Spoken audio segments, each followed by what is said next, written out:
Everyone, welcome to पढ़ ले 10th। बच्चों, अगर आप लोगों ने इस चैनल को अभी तक सब्सक्राइब नहीं करा है तो जल्दी से सब्सक्राइब कर दीजिए and don't forget to press the bell icon ताकि आप लोग किसी भी अपडेट को मिस ना करें। चलिए, तो आज की क्लास में हम लोग क्या पढ़ने वाले हैं? आज की क्लास में हम लोग अपने सोशल साइंस का एक नया चैप्टर पढ़ने वाले हैं जिसका नाम क्या है? जिसका नाम है मिनरल्स एंड एनर्जी रिसोर्सेज। और मेरा नाम क्या है बच्चों? मेरा नाम है उज्ज्वला पुंज एंड लास्ट क्लास हम लोगों ने ली थी जहां पे हमने पढ़ा था मैन्युफैक्चरिंग इंडस्ट्रीज को, लेकिन आज की क्लास में हम लोग मिनरल्स एंड एनर्जी रिसोर्सेज पढ़ने वाले हैं। तो आई होप आप बच्चे इस चैप्टर के लिए भी उतने ही एक्साइटेड हैं।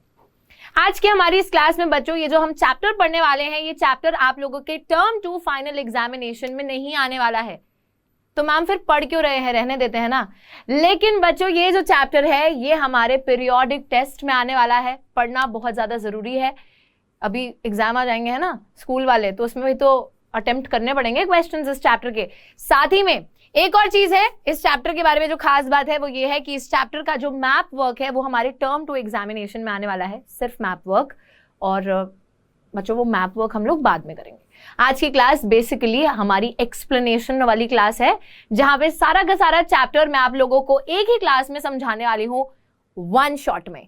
तो आराम से बैठ जाइए, कोना पकड़ लो, आराम से बैठ जाओ, ठीक है। नोट्स वगैरह बनाने हैं तो कॉपी ले लीजिए, पेन ले लीजिए और ध्यान से बात को सुनिए, हर चीज समझ में आ जाएगी। It is that simple, that easy. चलो, सबसे पहले हम लोग बच्चों यहां पे बात कर लेते हैं मिनरल्स की और एनर्जी रिसोर्सेज की। मिनरल्स एक ऐसा शब्द है जिसको सुनकर बच्चे कंफ्यूज हो जाते हैं कि अरे इसका मीनिंग क्या है, मीनिंग ही समझ में नहीं आता है, राइट। लेकिन एनर्जी रिसोर्सेज तो समझ में आ रहा होगा आप लोगों को। बच्चों एनर्जी रिसोर्सेज यानी कि वो चीजें जो हम लोगों को एक तरीके से पावर प्रोवाइड करती हैं, ह्यूमन बींग्स को नहीं। जैसे अगर हम बात करें कि शिप चल रही है, गाड़ी चल रही है, हर चीज जो चल रही है तो बच्चों उसको एनर्जी की रिक्वायरमेंट है, राइट। और ये एनर्जी कहाँ से ड्राइव होती है? कोल, पेट्रोलियम, फॉसिल फ्यूल, इन सब चीजों से, राइट। तो ये सारे हमारे एनर्जी रिसोर्सेज हैं।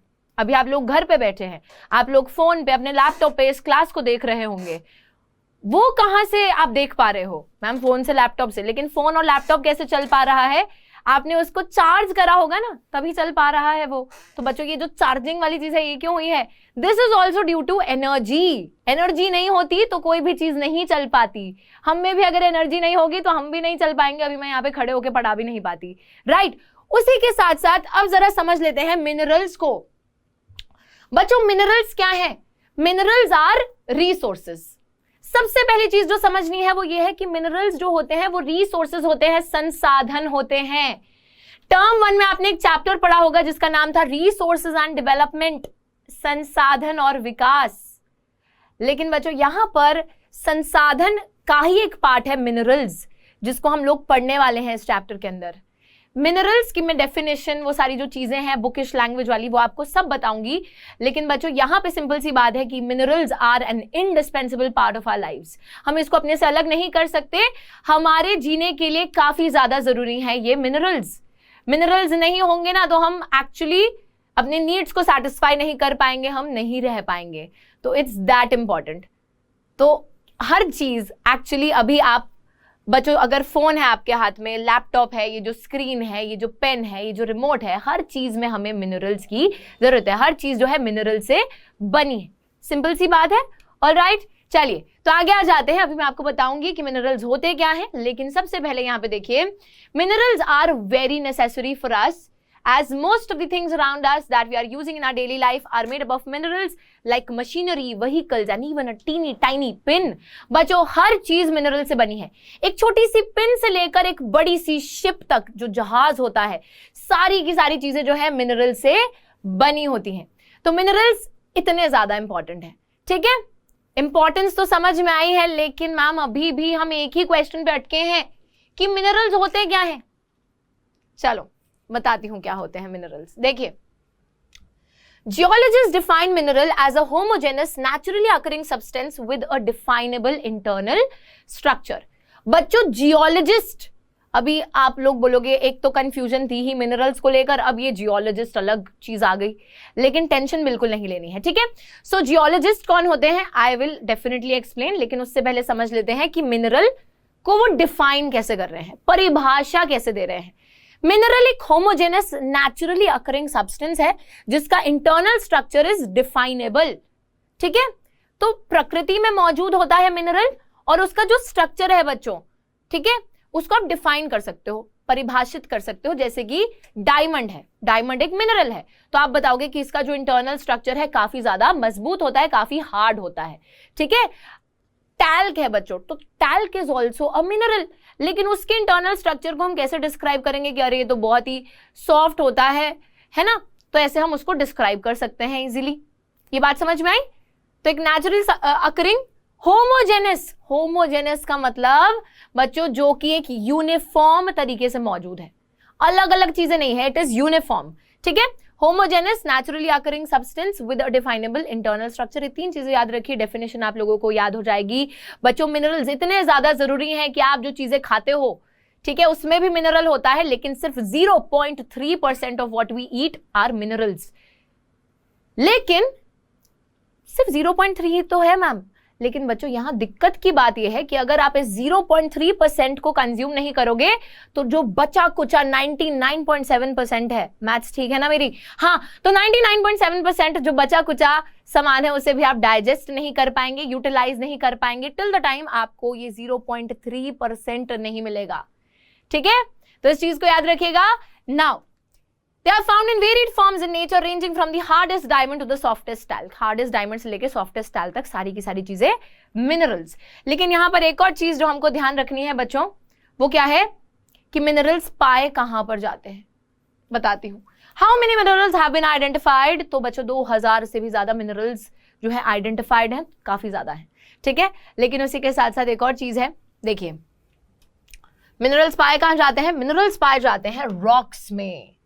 अब यहां पर ना एक और बड़ा कंफ्यूजन आता है कि जब हम रॉक्स की बात करते हैं, ठीक है बच्चों, अब हर रॉक में मिनरल पाए जाते हैं क्या? कोई भी रॉक उठाकर लाएंगे तो उसमें मिनरल मौजूद होगा? नहीं। There are some rocks which contain minerals, जिनमें मिनरल होगा उस रॉक को हम बोलेंगे ओर्स।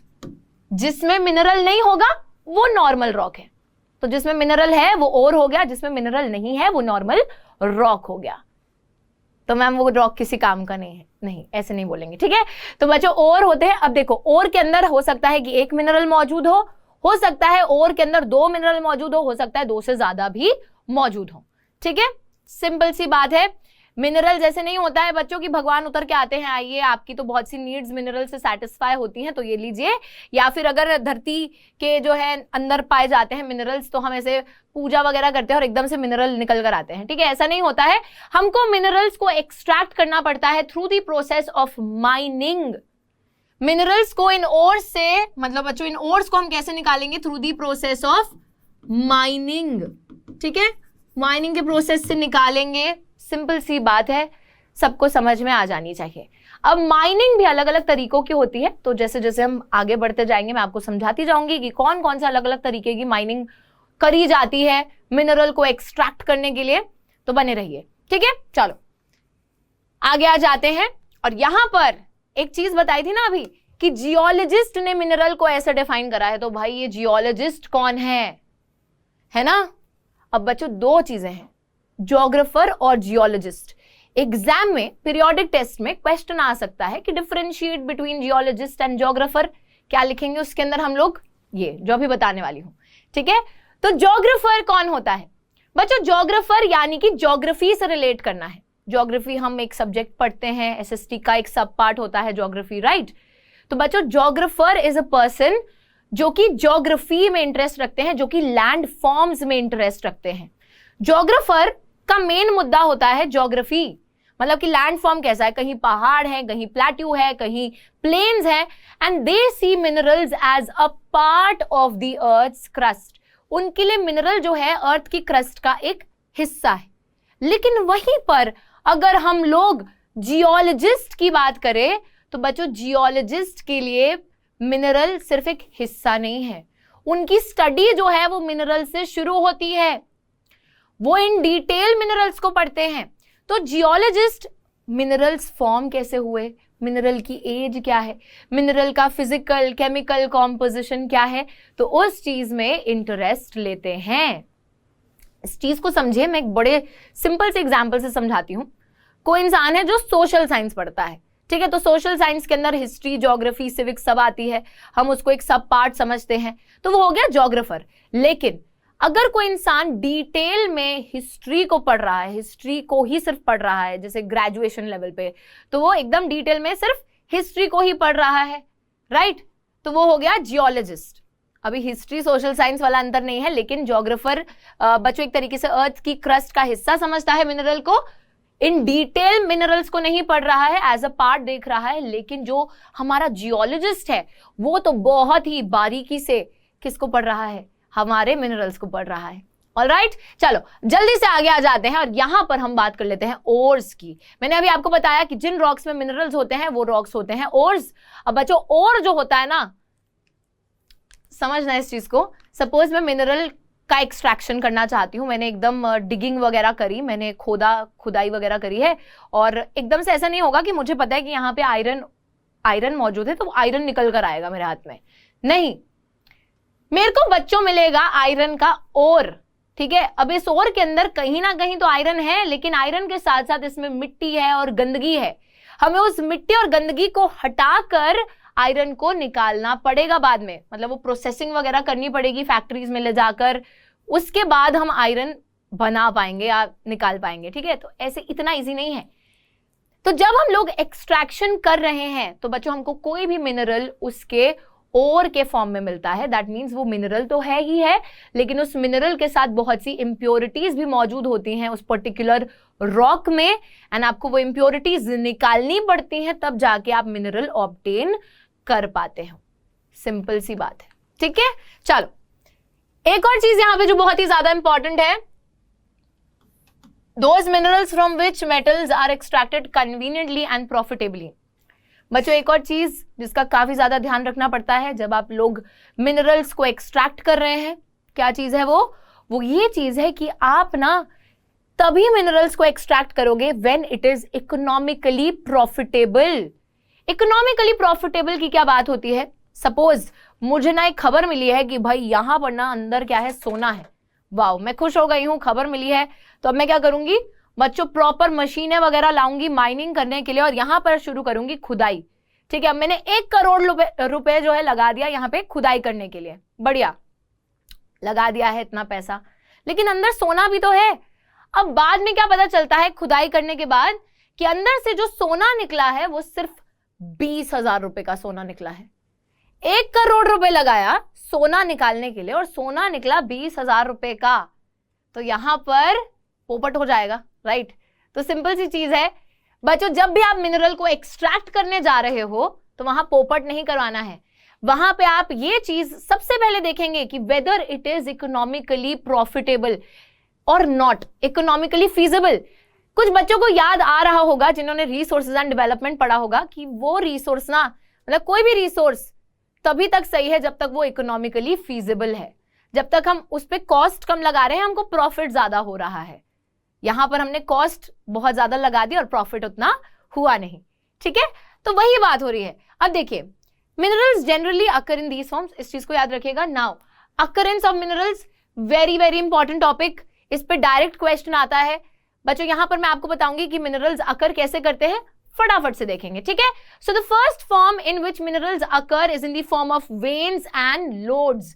ध्यान रखिएगा अर्थ की क्रस्ट है, कहीं पर ये जैसे इधर रॉक्स हैं हमारे, कहीं पे पतली पतली ऐसी अकरेंसेस हो सकती हैं कि ये मिनरल्स मौजूद है, क्रैक्स वगैरह के अंदर पाए जाते हैं, और कहीं पे बच्चों मिनरल्स की ऐसी मोटी मोटी अकरेंसेस भी हो सकती हैं। तो सिंपल सी चीज याद रखनी है कि क्रैक्स, क्रेविसेस, जो क्रैक्स वगैरह होते हैं पत्थर में, उसके बीच में मिनरल्स पाए जाते हैं।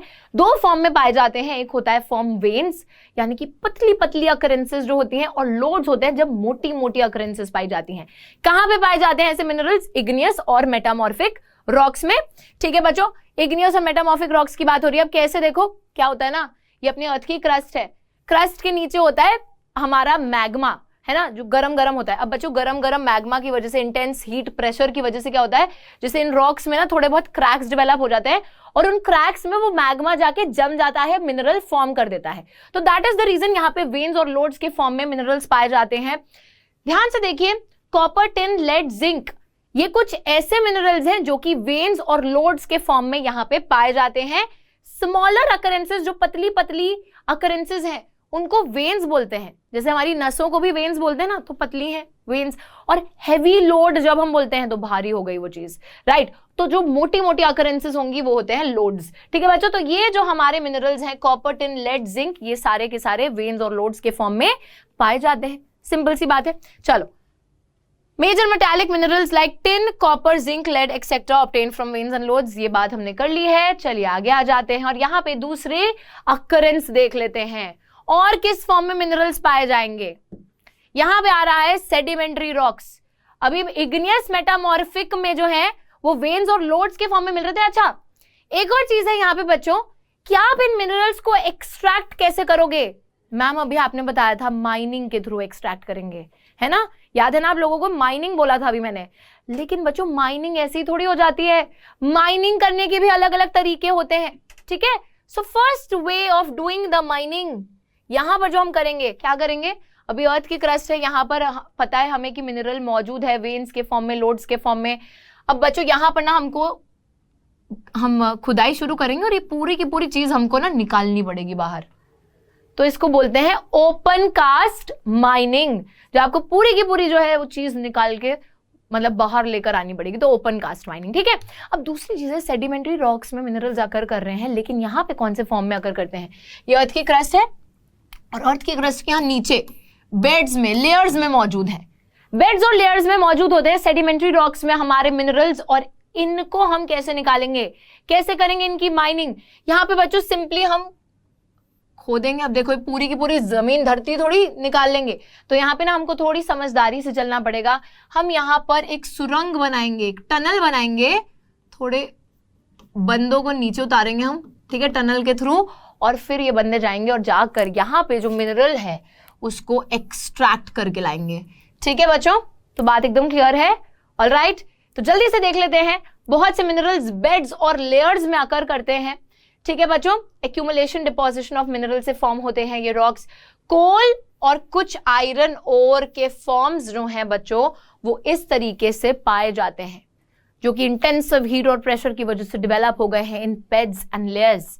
Alright, gypsum, potash salt, sodium salt, ये कुछ ऐसे मिनरल्स हैं जो कि as a result of evaporation बनते हैं इन एरिड रीजन्स।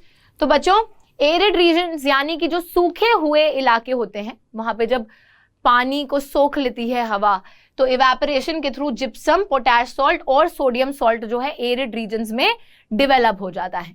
तो एक वो दूसरी चीज है। अब आगे अगर हम लोग आते हैं, यहां पर एक और इंपॉर्टेंट चीज है वेदरिंग। एक और mode of occurrence of minerals is weathering. क्या मतलब है इस चीज का? अभी अर्थ क्रस्ट है, ठीक है, अर्थ क्रस्ट है, बहुत बढ़िया। अब क्या होता है बच्चों कि आपके रॉक्स होंगे इस अर्थ क्रस्ट पे, और वो रॉक्स का ना कभी कभी हो जाता है ब्रेकिंग अप ऑफ रॉक्स। ठीक है, क्यों होता है? Due to the action of wind, due to the action of sunlight, heavy rainfall, तो वो रॉक जो है वो बिखर जाता है, टूट फूट जाता है। अब बच्चों जब वो रॉक टूट फूट जाएगा तो बाकी जो मिट्टी विट्टी है वो तो डिपॉजिट हो जाती है सॉइल में, लेकिन सतह पे जो अर्थ की सतह है पृथ्वी की, उसके ऊपर रह जाते हैं हमारे मिनरल्स, ऊपर ऊपर रह जाते हैं मिनरल्स। ठीक है, तो वेदरिंग वगैरह होने की वजह से जो बाकी मिट्टी विट्टी है वो तो डिपॉजिट हो जाती है, ऊपर ऊपर रह जाते हैं मिनरल्स। अब इन मिनरल्स को हम एक्सट्रैक्ट कैसे करेंगे? सिंपल सा तरीका है यहां पर माइनिंग करने का, विच इज नोन एज क्वॉरिंग। बच्चों क्वॉरिंग के थ्रू हम लोग क्या करेंगे? जेसीबी वगैरह से ऐसे उठवा लेंगे। ठीक है, जेसीबी वगैरह लेके जाएंगे, ऐसे सतह के ऊपर ही है, सिंपल सा मेथड है माइनिंग करने का। यहां से हम लोग अपना मिनरल उठाएंगे और चलते बनेंगे, मिल गया मिनरल, इजी। ठीक है, तो यहाँ पे डीकॉम्पोजिशन की वही बात की जा रही है कि एक दूसरा मोड ऑफ फॉर्मेशन होता है जहां पे सरफेस रॉक्स जो होते हैं वो डीकम्पोज हो जाते हैं, और बच्चों जो सॉल्युबल कॉन्स्टिट्यूएंट्स हैं जो मिल जाते हैं पानी के साथ, मिट्टी के साथ, वो तो सॉल्युबल है ना, तो वो मिल गए, और आपका जो वेदर्ड मटेरियल जहां पे ओर्स है वो ऊपर ऊपर रह जाते हैं, और बॉक्साइट इसी तरीके से पाया जाता है। बॉक्साइट क्या होता है बच्चों? बॉक्साइट होता है हमारे एल्यूमिनियम मेटल का ओर। बॉक्साइट से एल्यूमिनियम बनाया जाता है, ठीक है, इस चीज को याद रखिएगा। ऑलराइट, आगे आ जाए, आगे आते हैं यहां पर and we'll talk about alluvial deposits. Alluvial deposits की भी बात कर लेते हैं। देखिए बच्चों, सर्टेन मिनरल्स में आकर as alluvial deposits in the sands of valley floors and the base of hills. तो यहां पे बात की जा रही है कि कुछ मिनरल डिपॉजिट्स जो हैं बच्चों एलुवियल डिपॉजिट्स की तरह आकर करते हैं। अब यहाँ पे सिंपल सी चीज है, हमारे सैंड, सिल्ट, क्ले, ये सारी की सारी चीजें जो है ऊपर नदियों के थ्रू पहाड़ों से नीचे आती हैं और बच्चों सैंड, सिल्ट, क्ले को जो है ये नदियां डिपॉजिट कर देती हैं। उसी तरीके से मिनरल्स को भी डिपॉजिट कर देती हैं। तो जो वैली फ्लोर्स होते हैं या फिर हमारे यहाँ पर बात की जा रही है हिल्स का जो बेस होता है, यानी कि जो फुट हिल्स वाला इलाका है ये वाला, यहां पर जो है मिनरल डिपॉजिट हो जाते हैं, जिनको प्लेसर डिपॉजिट भी बोला जाता है, एलुवियल डिपॉजिट भी बोला जाता है। और बच्चों ये जो मिनरल्स होते हैं इनको पानी करोड नहीं कर पाता। करोड नहीं कर पाता का क्या मतलब है? पानी जो है इनको खराब नहीं कर पाता, इन पे जंग नहीं लगा पाता है। क्यों है मैम ऐसा? भाई पानी से ही तो वो आ रहे थे, पानी से ही तो आकर डिपॉजिट हुए हैं, तो पानी उनको कैसे खराब कर देगा, राइट? तो यहाँ पे करोड बिल्कुल नहीं कर पाता, इनको प्लेसर डिपॉजिट्स भी बोला जाता है। Not corroded by water. Gold, silver, tin और प्लैटिनम कुछ इंपॉर्टेंट मिनरल्स हैं इस हिसाब से देखा जाए तो, जो ऐसे प्लेसर डिपॉजिट्स के फॉर्म में पाए जाते हैं। आगे चलते हैं, ओशन वाटर की बात कर लेते हैं बच्चों। कुछ मिनरल्स हमको ओशन वाटर में भी मिलते हैं, जैसे कि कॉमन सॉल्ट है, मैग्नीशियम है और ब्रोमीन है। बच्चों अगर आप लोगों को पता हो, आपने अगर नेशनलिज्म इन इंडिया चैप्टर पढ़ा हो, इसके अंदर गांधी जी जाते हैं, कहां पे जाते हैं? सॉल्ट टैक्स को अबॉलिश करने के लिए। तो क्या करते हैं वो? अपनी डांडी मार्च, है ना, तो बच्चों वो जाते हैं और वहां पर जाकर वो जो है नमक बनाते हैं। कैसे बनाते हैं नमक? किसी को अगर याद हो तो सी वाटर, ओशन वाटर लेकर वो जो है उसको इवेपोरेट करते हैं और नमक बन जाता है। तो ऑब्वियस सी बात है ना कि बच्चों वहां पर ये मिनरल्स मौजूद हैं पानी में। ओशन वाटर के अंदर कॉमन सॉल्ट, मैग्नीशियम और ब्रोमीन जैसे मिनरल्स पाए जाते हैं। बट द थिंग इज कि ये थोड़े ना डिस्पर्स्ड मिनरल्स हैं, फैले हुए होते हैं, तो इस वजह से उनको एक्सट्रैक्ट करना थोड़ा डिफिकल्ट है। बट कॉमन सॉल्ट को तो इजीली हम लोग डिराइव कर सकते हैं इस चीज से, ठीक है। ओशन बेड्स के अंदर मैंगनीज नोड्यूल्स भी पाए जाते हैं। चलिए बच्चों, इसी के साथ आगे आ जाते हैं हम लोग। आगे आकर बात कर लेते हैं क्लासिफिकेशन ऑफ मिनरल्स के बारे में। तो यहां पे बच्चों देख लेते हैं, सिंपल सा क्लासिफिकेशन है। मिनरल्स जो है ना 3 टाइप में डिवाइडेड है। हमको ये चीज याद रखनी है, 3 टाइप में डिवाइडेड है, मेटालिक, नॉन मेटालिक और तीसरा टाइप है energy minerals. Alright, energy minerals तो अलग सा ही है कि उसके अंदर कोल, पेट्रोलियम, नेचुरल गैस की सारी चीजें आती हैं। सिंपल जो डिवीजन है वो एग्जिस्ट करता है मेटालिक और नॉन मेटालिक में। बच्चों मेटालिक मिनरल्स यानी कि जिनमें धातु मौजूद है ना, मेटल है, और नॉन मेटालिक मतलब जिनमें धातु नहीं है। अब मेटालिक के अंदर भी 2 क्लासिफिकेशन और है, ठीक है। तो एक है फेरस, दूसरे हैं नॉन फेरस। फेरस का मतलब है जिसमें आयरन मौजूद है और नॉन फेरस का मतलब है जिसमें आयरन बिल्कुल भी मौजूद नहीं है। सिंपल सी बात है। तो यहां पर हम लोग फिर से रिकॉल कर लेंगे minerals, metallic, non metallic, energy minerals. Metallic के अंदर भी 2 सब डिविजन, फेरस और नॉन फेरस। फेरस मतलब जिनमें आयरन है, नॉन फेरस मतलब जिनमें आयरन नहीं है। नाउ एग्जांपल यहाँ पे बच्चों देख लीजिए, नॉन मेटालिक के अंदर लाइमस्टोन, सैंडस्टोन, मार्बल, ये सब आ जाएगा। फेरस के अंदर आयरन, निकल एक्सेट्रा, और नॉन फेरस के अंदर कॉपर, लेड, टिन, ये सारी चीजें आ जाएंगी, ठीक है। तो इस चीज को याद रखेगा। Now we come to the first thing which is the ferrous mineral. Minerals, metallic minerals, ferrous mineral. Ferrous mineral मतलब which contain iron, as simple as that, ठीक है। फटाफट से देख लेते हैं बच्चों। अब यहां पर जो चीज समझने वाली है वो ये है कि the ferrous minerals account for about 3/4 of the total value of the production of metallic minerals. metallic minerals की total value का अगर हम हिसाब लगाएं कि भाई ये तो total है metallic mineral, लेकिन इस metallic mineral के अंदर बच्चों जो 3/4 हिस्सा है, ये वाला जो 3/4 हिस्सा है, ये हमारा फेरस मिनरल्स का है। तो 1/4 हिस्सा हो जाएगा नॉन फेरस का। थोड़ी बहुत मैथ्स मुझे भी आती है, ठीक है। तो यहाँ पे सिंपल सी बात है, जैसे हम लोग फ्रैक्शंस पढ़ते हैं ना, तो सपोज एक पिज्जा है आपका रेगुलर साइज, उसके 4 पीसेस हैं, 3 पीस जितनी प्रोडक्शन हमारे फेरस मिनरल्स की है और बाकी 1 पीस जो रह जाएगा वो हमारा नॉन फेरस मिनरल्स की प्रोडक्शन है। तो अगर 100 किलोग्राम है तो 75 केजी फेरस और 25 केजी नॉन फेरस। सिंपल, ठीक है बच्चों। Now the second thing that needs to be understood over here is कि ये जो है एक स्ट्रॉन्ग बेस प्रोवाइड करते हैं for the development of metallurgical industries. हम लोगों ने मैन्युफैक्चरिंग इंडस्ट्रीज चैप्टर पढ़ा है एंड हमको ये बात पता है कि जैसे आयरन और स्टील इंडस्ट्री होती है बच्चों, तो वो एक बेसिक इंडस्ट्री होती है, एक बेस प्रोवाइड करती है फॉर द अदर इंडस्ट्रीज। दूसरी इंडस्ट्रीज आयरन स्टील जो है आयरन स्टील इंडस्ट्री से खरीदती हैं और फिर उससे जो है नई नई चीजें बनाती हैं। अब सिंपल सी चीज यहां पे समझने के लिए ये है बच्चों कि देखो जो दूसरी इंडस्ट्रीज है ना, दूसरी जो इंडस्ट्रीज हैं उनमें मशीनें तो चाहिए। बिस्किट बनाने वाली इंडस्ट्री में, कपड़े बनाने वाली इंडस्ट्री में, हर इंडस्ट्री में मशीनें चाहिए। ये मशीनें कैसे बनेंगी? आयरन स्टील से बनेंगी। आयरन स्टील कहां से आएगा? हमारी फेरस मिनरल से, राइट, फेरस मिनरल से ही तो बनाएंगे ना उसको। तो एक तरीके से बच्चों ये जो है बेस प्रोवाइड कर रही है हमारी मेटल इंडस्ट्रीज के लिए और दूसरी इंडस्ट्रीज के लिए भी। Substantial quantities after meeting the internal demands को एक्सपोर्ट कर दिया जाता है। सिंपल सी बात है बच्चों, जो हमारे फेरस मिनरल्स हैं, जब हम लोग इंटरनल डिमांड यानी कि इंडिया के अंदर हमको जितना भी रिक्वायरमेंट है जब उसको पूरा कर लेते हैं, तो जो बचा कुचा हमारे पास फेरस मिनरल्स होता है उनको हम एक्सपोर्ट करा देते हैं, दूसरे देशों में भिजवा देते हैं। क्यों भिजवाते होंगे दूसरे देशों में? तो मुझे आप कमेंट्स में लिखकर बताइए कि हम लोग इसको एक्सपोर्ट क्यों कराते होंगे, what is the reason behind it. ठीक है, आगे आ जाते हैं और यहां पे बात कर लेते हैं। सबसे पहले हमारे फेरस मिनरल आयरन होता है, तो ऑब्वियस सी बात है कि आयरन ओर की बात करेंगे बच्चों। Iron ore is the ore जिससे कि आयरन को एक्सट्रैक्ट किया जाता है। अब ऑब्वियस सी बात है कि आयरन ओर में आयरन मौजूद होता है, बट आयरन के साथ साथ इसमें इंप्योरिटीज भी मौजूद होती हैं। ठीक है, यहां देखिए, basic mineral backbone of the industrial development. Obvious सी बात है, बेसिक मिनरल है, दूसरी इंडस्ट्रीज की डेवलपमेंट के लिए हमको आयरन और चाहिए होता है। साथ ही में आगे मैग्नेटाइट की बात करते हैं, मैग्नेटाइट और हेमाटाइट। बच्चों मैग्नेटाइट और हेमाटाइट को ध्यान से समझिएगा, 2 टाइप के आयरन ओर हैं ये। आयरन ओर को भी हमने क्लासिफाई कर दिया है मैग्नेटाइट और हेमाटाइट में। सिंपल सी चीज जो यहां पे याद रखनी है वो ये है कि अच्छी क्वालिटी का जो आयरन ओर है वो है मैग्नेटाइट, और हेमाटाइट भी कोई बहुत बुरा नहीं है, बट हाँ ठीक ठाक क्वालिटी का है। ठीक है, बहुत ज्यादा अच्छी क्वालिटी का आयरन और मैग्नेटाइट और ठीक ठाक क्वालिटी का आयरन और हेमाटाइट। मैग्नेटाइट बहुत ज्यादा अच्छी क्वालिटी का क्यों है? क्योंकि बच्चों इसमें जो आयरन कंटेंट है वो 70% तक होता है, और हेमाटाइट उतनी अच्छी क्वालिटी का क्यों नहीं है? क्योंकि उसके अंदर जो आयरन कंटेंट है वो 50 से 60% तक होता है।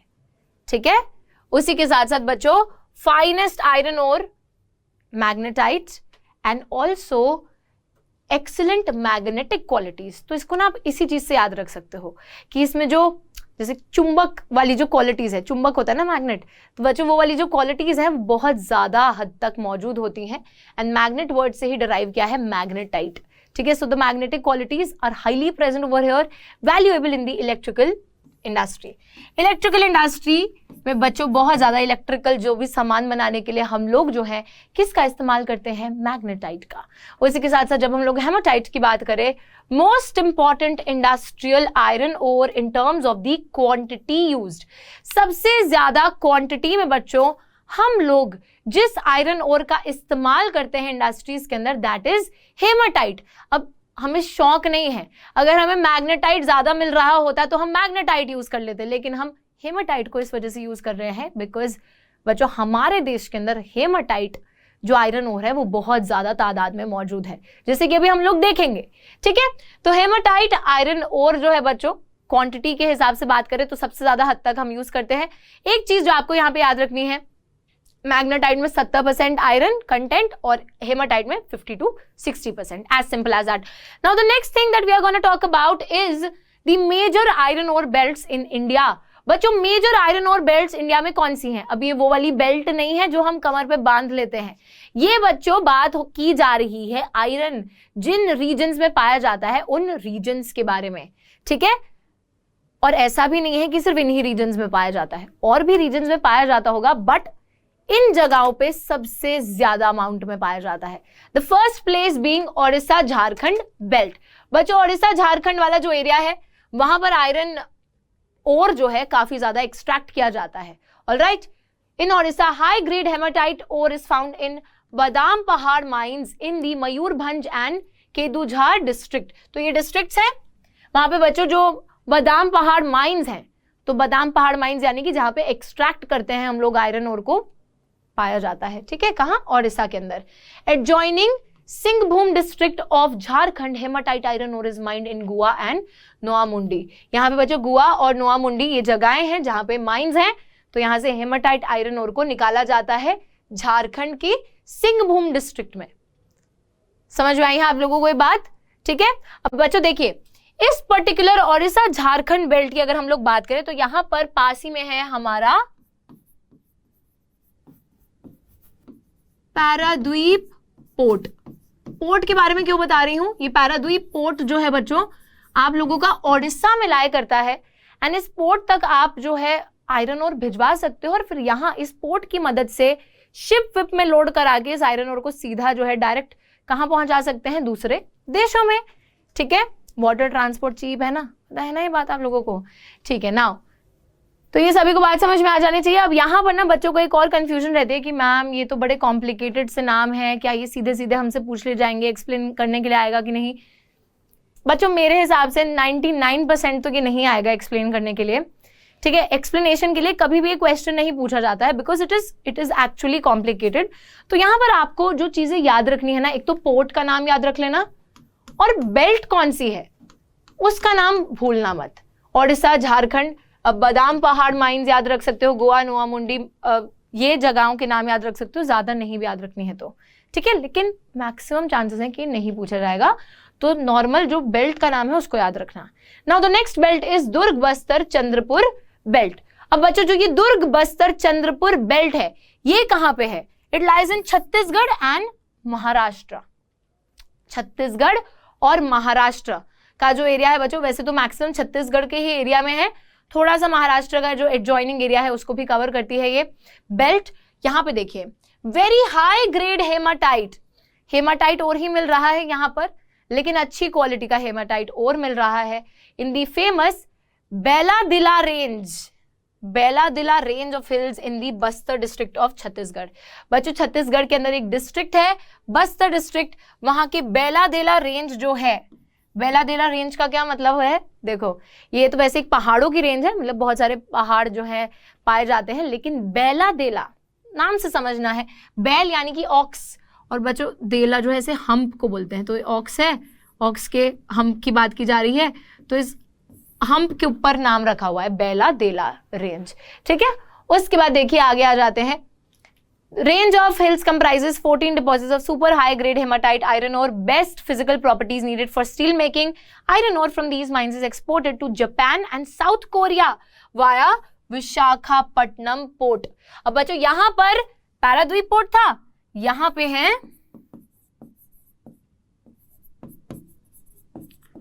विशाखापट्टनम पोर्ट। तो भाई लिख दीजिए कमेंट में कि विशाखापट्टनम पोर्ट कहां पर है, कौन से भारत के राज्य में पाया जाता है ये। ठीक है, किधर सिचुएटेड है? छत्तीसगढ़ में नहीं है, ना ही महाराष्ट्र में है, तो विशाखापट्टनम पोर्ट कहां है जल्दी से लिख दीजिए। ऑलराइट, आगे आते हैं। यहाँ पे बच्चों बात करते हैं अब जरा एक बड़ा ही कॉम्प्लिकेटेड सा नाम मैं लेने वाली हूं आप लोगों के आगे। ठीक है, साथ में नाम भी ले सकते हो आप। क्या नाम है ये? तो रीड करेंगे इसको अच्छे से। बलारी चित्रदुर्गा चिकमगलुरु तुमकुरु बेल्ट। ठीक है, थोड़ा सा कॉम्प्लिकेटेड नाम है और हंसी भी आती है कि भाई ये क्या लिख दिया है इन्होंने, लेकिन बच्चों कॉम्प्लिकेटेड है बट इसको आप लर्न कर लेना, एक नाम यही तो लर्न करना है। ठीक है, अब ये जो बेल्ट है कहां पर लाया करती है? देखिए कर्नाटका की बात हो रही है। कर्नाटका के अंदर हमारी ये आयरन ओर की बेल्ट लाया करती है कुद्रेमुख माइंस। अभी कुद्रेमुख का भी मीनिंग क्या है ये मैं आपको बताती हूं। कुद्रेमुख का मतलब होता है बच्चों, कुद्रे मतलब घोड़े की बात की जा रही है, मुख मतलब फेस की, तो हॉर्स का जैसे फेस होता है उसकी तरह ये माइन दिखती है, इसलिए इसको कुद्रेमुख माइन बोला जाता है। Kudremukh mines western Ghats of Karnataka के अंदर लोकेटेड है। वेस्टर्न घाट्स 9th क्लास पे भी लेके जा रही हूँ। हमारा इंडिया है, ये इंडिया का पेनिनसुलर रीजन है।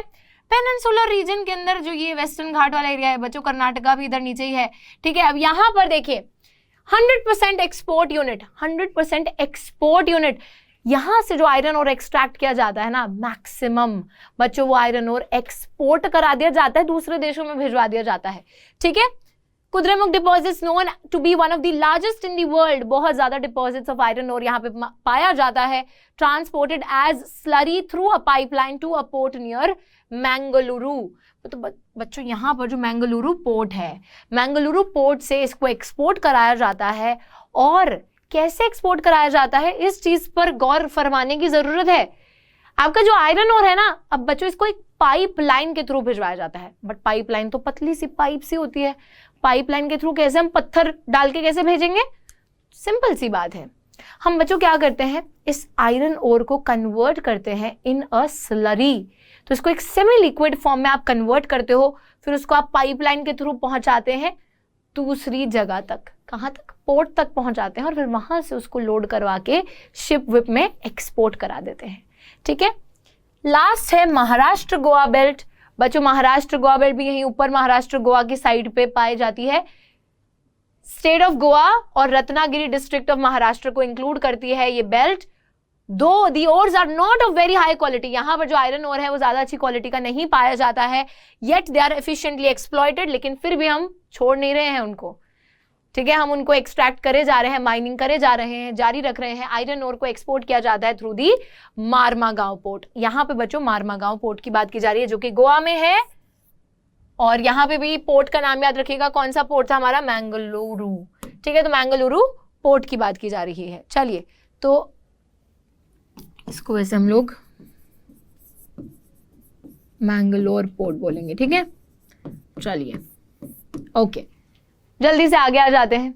आगे आएंगे हम लोग और यहाँ पे हम लोग बात करेंगे फेरस मिनरल्स के बारे में। और बच्चों अभी हम लोगों ने एक फेरस मिनरल पढ़ा है आयरन ओर, अब हम दूसरे फेरस मिनरल को पढ़ने वाले हैं जो कि है मैंगनीज, ठीक है। जल्दी से देखते हैं। Mainly use in the manufacturing of steel and ferro manganese alloy. बच्चों अलॉय क्या होता है? जब आप एक दो मेटल्स को मिक्स कर देते हो, ठीक है, तो उसको हम अलॉय बोलते हैं। तो फेरो मैंगनीज यानी कि आयरन मैंगनीज का अलॉय बनाने के लिए और स्टील बनाने के लिए हम लोग मैंगनीज का इस्तेमाल करते हैं। आप लोगों को बच्चों याद होगा स्टील कैसे बनता था, right? Now nearly 10 kg of manganese is required to manufacture 1 ton of steel. 1 ton steel बनाने के लिए आपको 10 kg मैंगनीज चाहिए, ठीक है बच्चों। चलो, ये बात हमको समझ में आई है। Now, used in manufacturing bleaching powder, insecticides and paints. Paints बनाने के लिए इंसेक्टिसाइड्स यानी कि जो कीटनाशक होते हैं जिनको हम बच्चों किस में यूज करते हैं, जैसे कोई खेती वगैरह हो रही है वहां पे इंसेक्ट्स वगैरह को मारने के लिए इंसेक्टिसाइड्स का यूज किया जाता है, और इंसेक्टिसाइड के बनने के लिए मैंगनीज का भी यूज किया जाता है। तो इंसेक्टिसाइड को बनाने के लिए, पेंट्स को बनाने के लिए, ब्लीचिंग पाउडर बनाने के लिए, इन सारी की सारी चीजों में मैंगनीज का यूज किया जाता है। अब यहाँ पर एक और इंपॉर्टेंट चीज है कि सबसे ज्यादा कहाँ पे मिल रहा है, तो देखिए बहुत से दूसरे स्टेट्स में मिल रहा है, लेकिन यहाँ पे बच्चों ओडिशा, मध्य प्रदेश और कर्नाटका में काफी हद तक मैंगनीज डिपॉजिट्स जो हैं पाए जाते हैं। ऑलराइट, चलो आगे आ जाएं। चलिए, यहाँ पे बच्चों अब हम लोग बात करने वाले हैं नॉन फेरस मिनरल्स के बारे में, यानी कि वो मिनरल्स, अभी देखो फेरस मिनरल्स खत्म कराए हैं, आयरन ओर और मैंगनीज की बात करी है। बच्चों और भी फेरस मिनरल्स कौन से होते हैं, जल्दी से कमेंट्स में लिख दीजिए अगर आपको पता है कि आयरन ओर और मैंगनीज के अलावा कौन से फेरस मिनरल्स होते हैं, फटाफट से लिख दीजिए। और यहाँ पर हम लोग बात करने वाले हैं नॉन फेरस मिनरल्स के बारे में, यानी कि वो मिनरल्स जिनमें किसका कंटेंट मौजूद नहीं होता है, जिसमें आयरन बिल्कुल मौजूद नहीं होता है, ठीक है। तो जरा बात कर लेते हैं। इंडिया के जो रिजर्व्स हैं और जो नॉन फेरस मिनरल्स की प्रोडक्शन है, it is not very satisfactory. बच्चों हम लोगों ने ये अभी देखा था कि अगर ये 4 पार्ट्स में हम डिवाइड करें तो भाई 3/4 हिस्सा तो जो हम प्रोड्यूस कर रहे हैं वो तो फेरस मिनरल्स का कर रहे हैं। तो नॉन फेरस का तो सिर्फ 1/4 प्रोडक्शन हो रही है, राइट। तो यहाँ पर इंडिया नॉन फेरस मिनरल्स के मामले में काफी ज्यादा अच्छे तरीके से परफॉर्म नहीं कर रहा है। दीज मिनरल्स जिनके अंदर copper, bauxite, lead, zinc, gold, ये सारे के सारे नॉन फेरस मिनरल्स का हिस्सा है, play a very vital role in a number of metallurgical, engineering and electrical industries. बच्चों नॉन फेरस मिनरल्स का प्रोडक्शन नहीं हो रहा है, इसका ये मतलब नहीं है कि हमको नॉन फेरस मिनरल्स की जरूरत नहीं है, हमको उनकी जरूरत है, लेकिन हमारे देश में उसको उतनी क्वांटिटी में बनाया नहीं जा रहा है, प्रोड्यूस नहीं किया जा रहा है, ठीक है। कॉपर की हमको बहुत ज्यादा जरूरत है, बॉक्साइट भी चाहिए, लेड भी चाहिए, जिंक भी चाहिए, गोल्ड भी चाहिए, लेकिन उतनी क्वांटिटी में हमारे पास वो चीज है ही नहीं, हम उसकी प्रोडक्शन भी उतनी नहीं करते हैं। बहुत सी metal industries, engineering industries, electrical industries को इन नॉन फेरस मिनरल्स की जरूरत होती है, लेकिन हमारे पास है ही नहीं। क्या करते हैं फिर हम लोग? चलिए क्या करेंगे फिर हम? अगर हमारे देश में कोई चीज मौजूद नहीं होगी तो हमें क्या करना पड़ेगा? बताइए मुझे कमेंट्स में लिखकर, थोड़ा दिमाग चलाइए, बताइए, ठीक है। ऑलराइट, चलो आगे आ जाते हैं और फटाफट से बात कर लेते हैं नॉन फेरस मिनरल्स के अंदर कॉपर के बारे में, ठीक है बच्चों। Copper is the first non ferrous mineral that we are gonna study. India is critically deficient in the reserve and production of copper.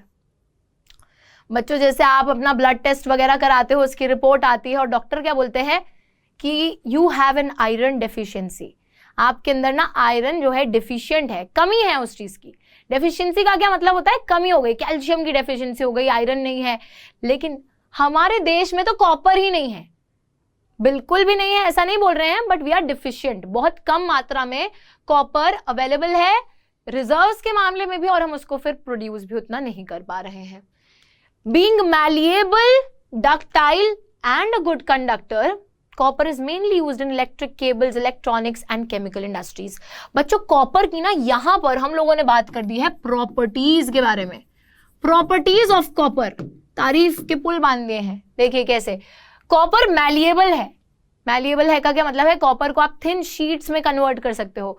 Copper ductile भी है, कॉपर को आप वायर्स में भी कन्वर्ट कर सकते हो। And copper is also a good conductor of heat electricity. तो बच्चों इसको जो है तारे जो बनती है ना, नए कोई घर वर बन रहा है, बिजली के कनेक्शन डाल रहे हैं, वहां पर तारे वगैरह जो बनते हैं उसमें भी कॉपर का इस्तेमाल किया जाता है। Electric cables, electronics, chemical industries जो है कॉपर का यूज करते हैं। लेकिन दिक्कत यह है कि वी आर डिफिशिएंट, हमारे पास तो ना तो रिजर्व है, ना हम उतना प्रोड्यूस कर रहे हैं, तो कमी है। Balaghat mines in Madhya Pradesh, Khetri mines in Rajasthan, Singhbhum district जो झारखंड की है बच्चों, ये 3 जगहें हैं which are the leading producers of copper. तो ये ना अलग से क्वेश्चन आ सकता है कि विच स्टेट्स और which places are the leading producers of copper, तो you have to write these places. ये तो लर्न ही करनी पड़ेंगी, कोई और ऑप्शन ही नहीं है, ठीक है। तो बालाघाट माइंस मध्य प्रदेश, खेतरी माइंस राजस्थान और सिंहभूम डिस्ट्रिक्ट झारखंड की, ठीक है बच्चों।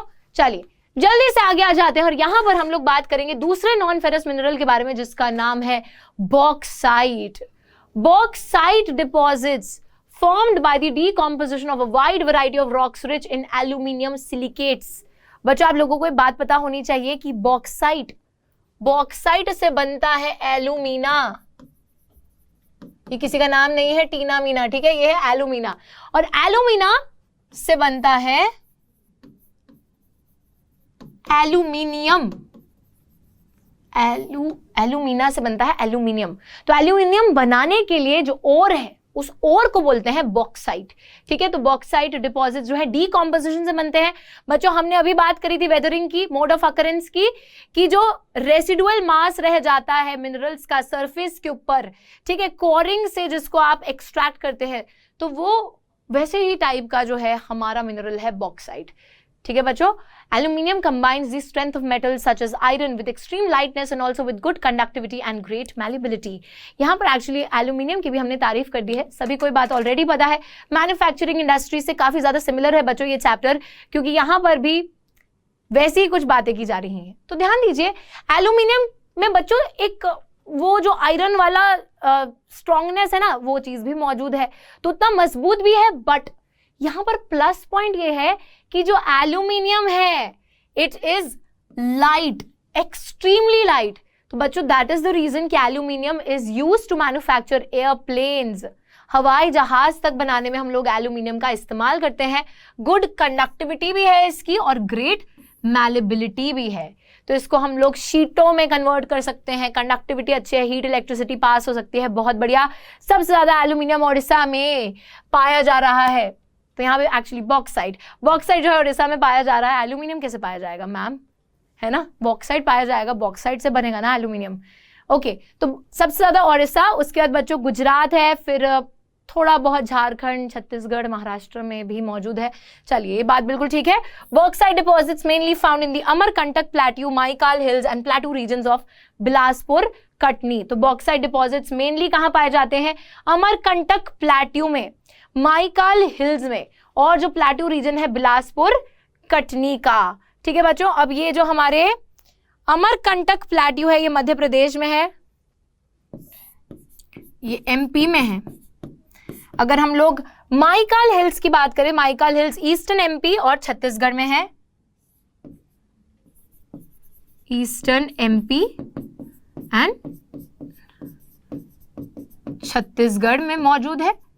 ठीक है, तो यहां पर हमारा जो है बॉक्साइट डिपॉजिट्स मिल रहे हैं, जिसको हम इजीली सरफेस के ऊपर से कोरिंग करके निकाल लेते हैं। ठीक है बच्चों, चलिए नेक्स्ट नॉन मेटालिक मिनरल जिसकी हम लोग बात करने वाले हैं, दैट इज माइका। ऑलराइट, तो बच्चों माइका क्या है? माइका भी एक मिनरल है। सिंपल सी बात है, ये तो मैम मिनरल्स के बारे में ही पढ़ रहे हैं, तो ऑब्वियस सी बात है कि मिनरल ही होने वाला है माइका भी। लेकिन माइका जो है, it is made up of a series of plates और लीव्स। बच्चों से शीट्स, लेयर्स, वैसे जो है ना ये फॉर्म होता है, जैसे एक क्रेयॉन है ना, क्रेयॉन की लेयर्स होती हैं, आप स्क्रैच वैच करेंगे तो वैसे ही टाइप में ये भी ऐसे स्क्रैच हो सकता है, लेयर्स में बना है। Splits easily into thin sheets, तो ये जो है पतली पतली शीट्स में भी कन्वर्ट किया जा सकता है। Clear, black, green, red, yellow, brown, बहुत से कलर्स में पाया जाता है। साथ ही में एक्सीलेंट डी इलेक्ट्रिक स्ट्रेंथ की वजह से low power loss factor, insulating properties, resistance to high voltage, one of the most indispensable minerals used in the electric and electronic industries. बच्चों माइका का इस्तेमाल इलेक्ट्रिक और इलेक्ट्रॉनिक इंडस्ट्रीज में बहुत ज्यादा किया जाता है। क्यों? Because of its special features. कौन से स्पेशल फीचर्स की हम लोग बात कर रहे हैं? Dielectric strength. Dielectric strength का मतलब है एक तरीके से सपोज एक इंसुलेटर भी है। डाई इलेक्ट्रिक स्ट्रेंथ का मतलब है इधर से उधर जो है हमारी साउंड और इलेक्ट्रिसिटी पास नहीं होने देता, हीट पास नहीं होने देता है। ठीक है, तो that is the reason. Low power loss factor भी नहीं होता है इसमें। इंसुलेटिंग प्रॉपर्टीज, तो वही इंसुलेटर की बात की जा रही है। It's like an insulator, sound और हीट को आर पार नहीं होने देता है। रेजिस्टेंस टू हाई वोल्टेज, बहुत ज्यादा वोल्टेज भी सह लेगा। ठीक है, रेजिस्टेंस डेवलप करी हुई है, बहुत ज्यादा वोल्टेज भी सह सकता है। Most indispensable minerals used in the electric and electronic industry. Alright, इसी के साथ बच्चों deposits found in the northern edge of the Chota Nagpur plateau, Koderma, Gaya, Hazaribagh belt of Jharkhand. Okay, major mica producing area Ajmer के आसपास, Nellore mica belt of Andhra Pradesh. Simple है, आगे फटाफट से आ जाते हैं। यहाँ पे लाइमस्टोन की बात कर लेते हैं बच्चों। लाइमस्टोन क्या है? यहाँ पर limestone found in association with rocks composed of calcium carbonate और कैल्शियम एंड मैग्नीशियम कार्बोनेट। तो यहाँ पे बात की जा रही है कि हमारा जो लाइमस्टोन है बच्चों एक तरीके से रॉक्स में पाया जाता है। चूने की बात की जा रही है। ठीक है, कैल्शियम कार्बोनेट जो चूना होता है, या फिर कैल्शियम एंड मैग्नीशियम कार्बोनेट, तो उनके साथ ही पाया जाता है। साथ ही में found in sedimentary rocks of most geological formations, sedimentary rocks में पाया जाता है।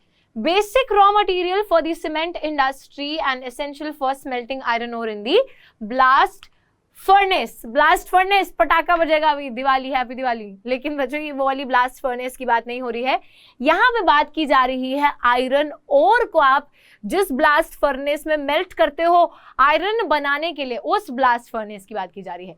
तो सीमेंट इंडस्ट्री के लिए बहुत बेसिक रॉ मटेरियल है लाइमस्टोन, ये बात आप लोगों को ऑलरेडी पता है।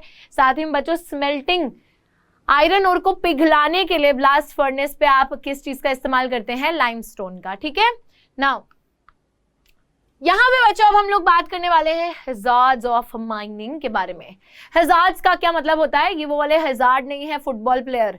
ठीक है, हैजार्ड का यहाँ पे मतलब है खतरा, डेंजर। माइनिंग करने के कौन से खतरे हैं?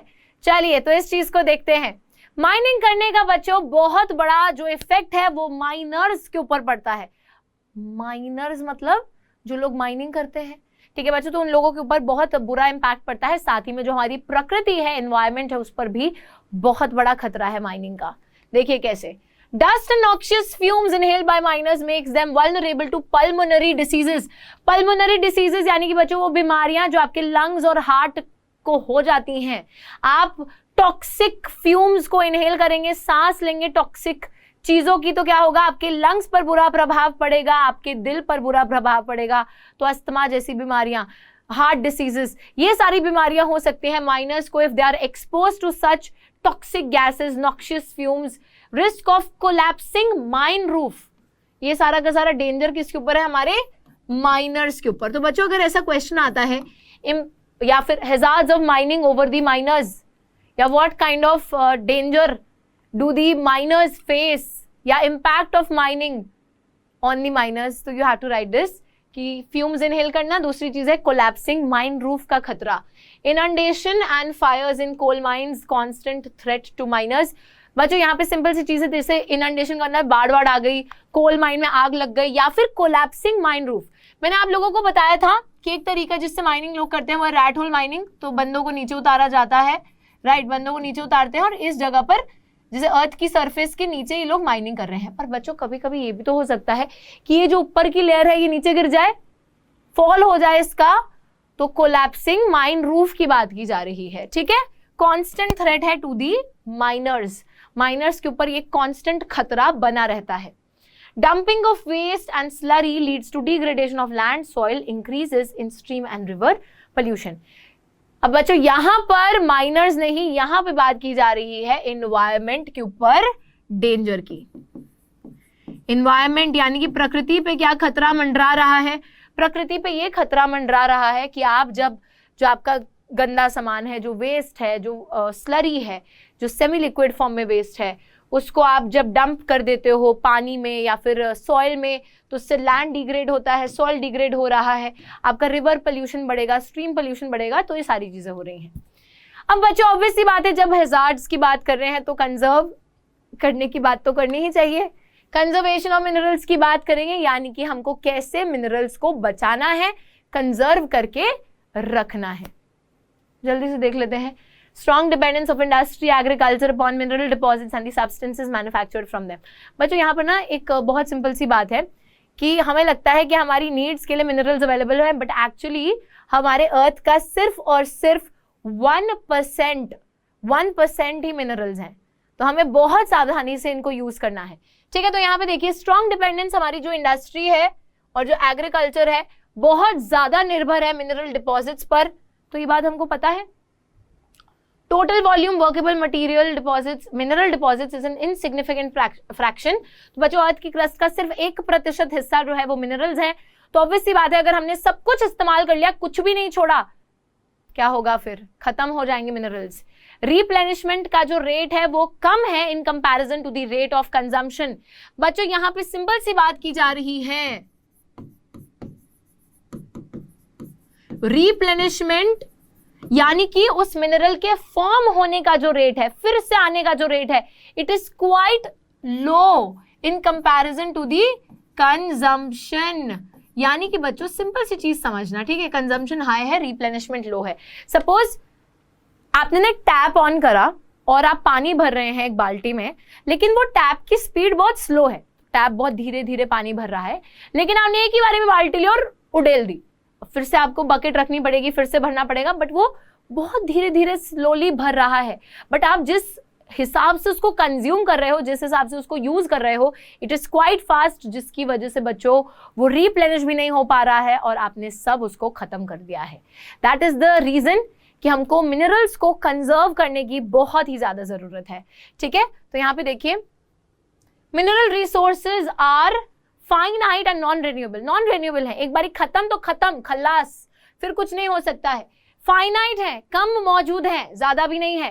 Continued extraction of ores leads to increasing cost as mineral extraction comes from greater depths along with decrease in quality. बच्चों अगर आप कंटिन्यूअसली ओर्स को एक्सट्रैक्ट करते जाएंगे तो उससे क्या होगा, increasing cost as mineral extraction comes from greater depths along with decrease in quality. देखो कंटिन्यूअसली आप एक्सट्रैक्ट कर रहे हो। अब ये सतह है, ठीक है, आपने पहले एक्सट्रैक्ट करा, आपने यहां तक एक्सट्रैक्ट कर लिया था।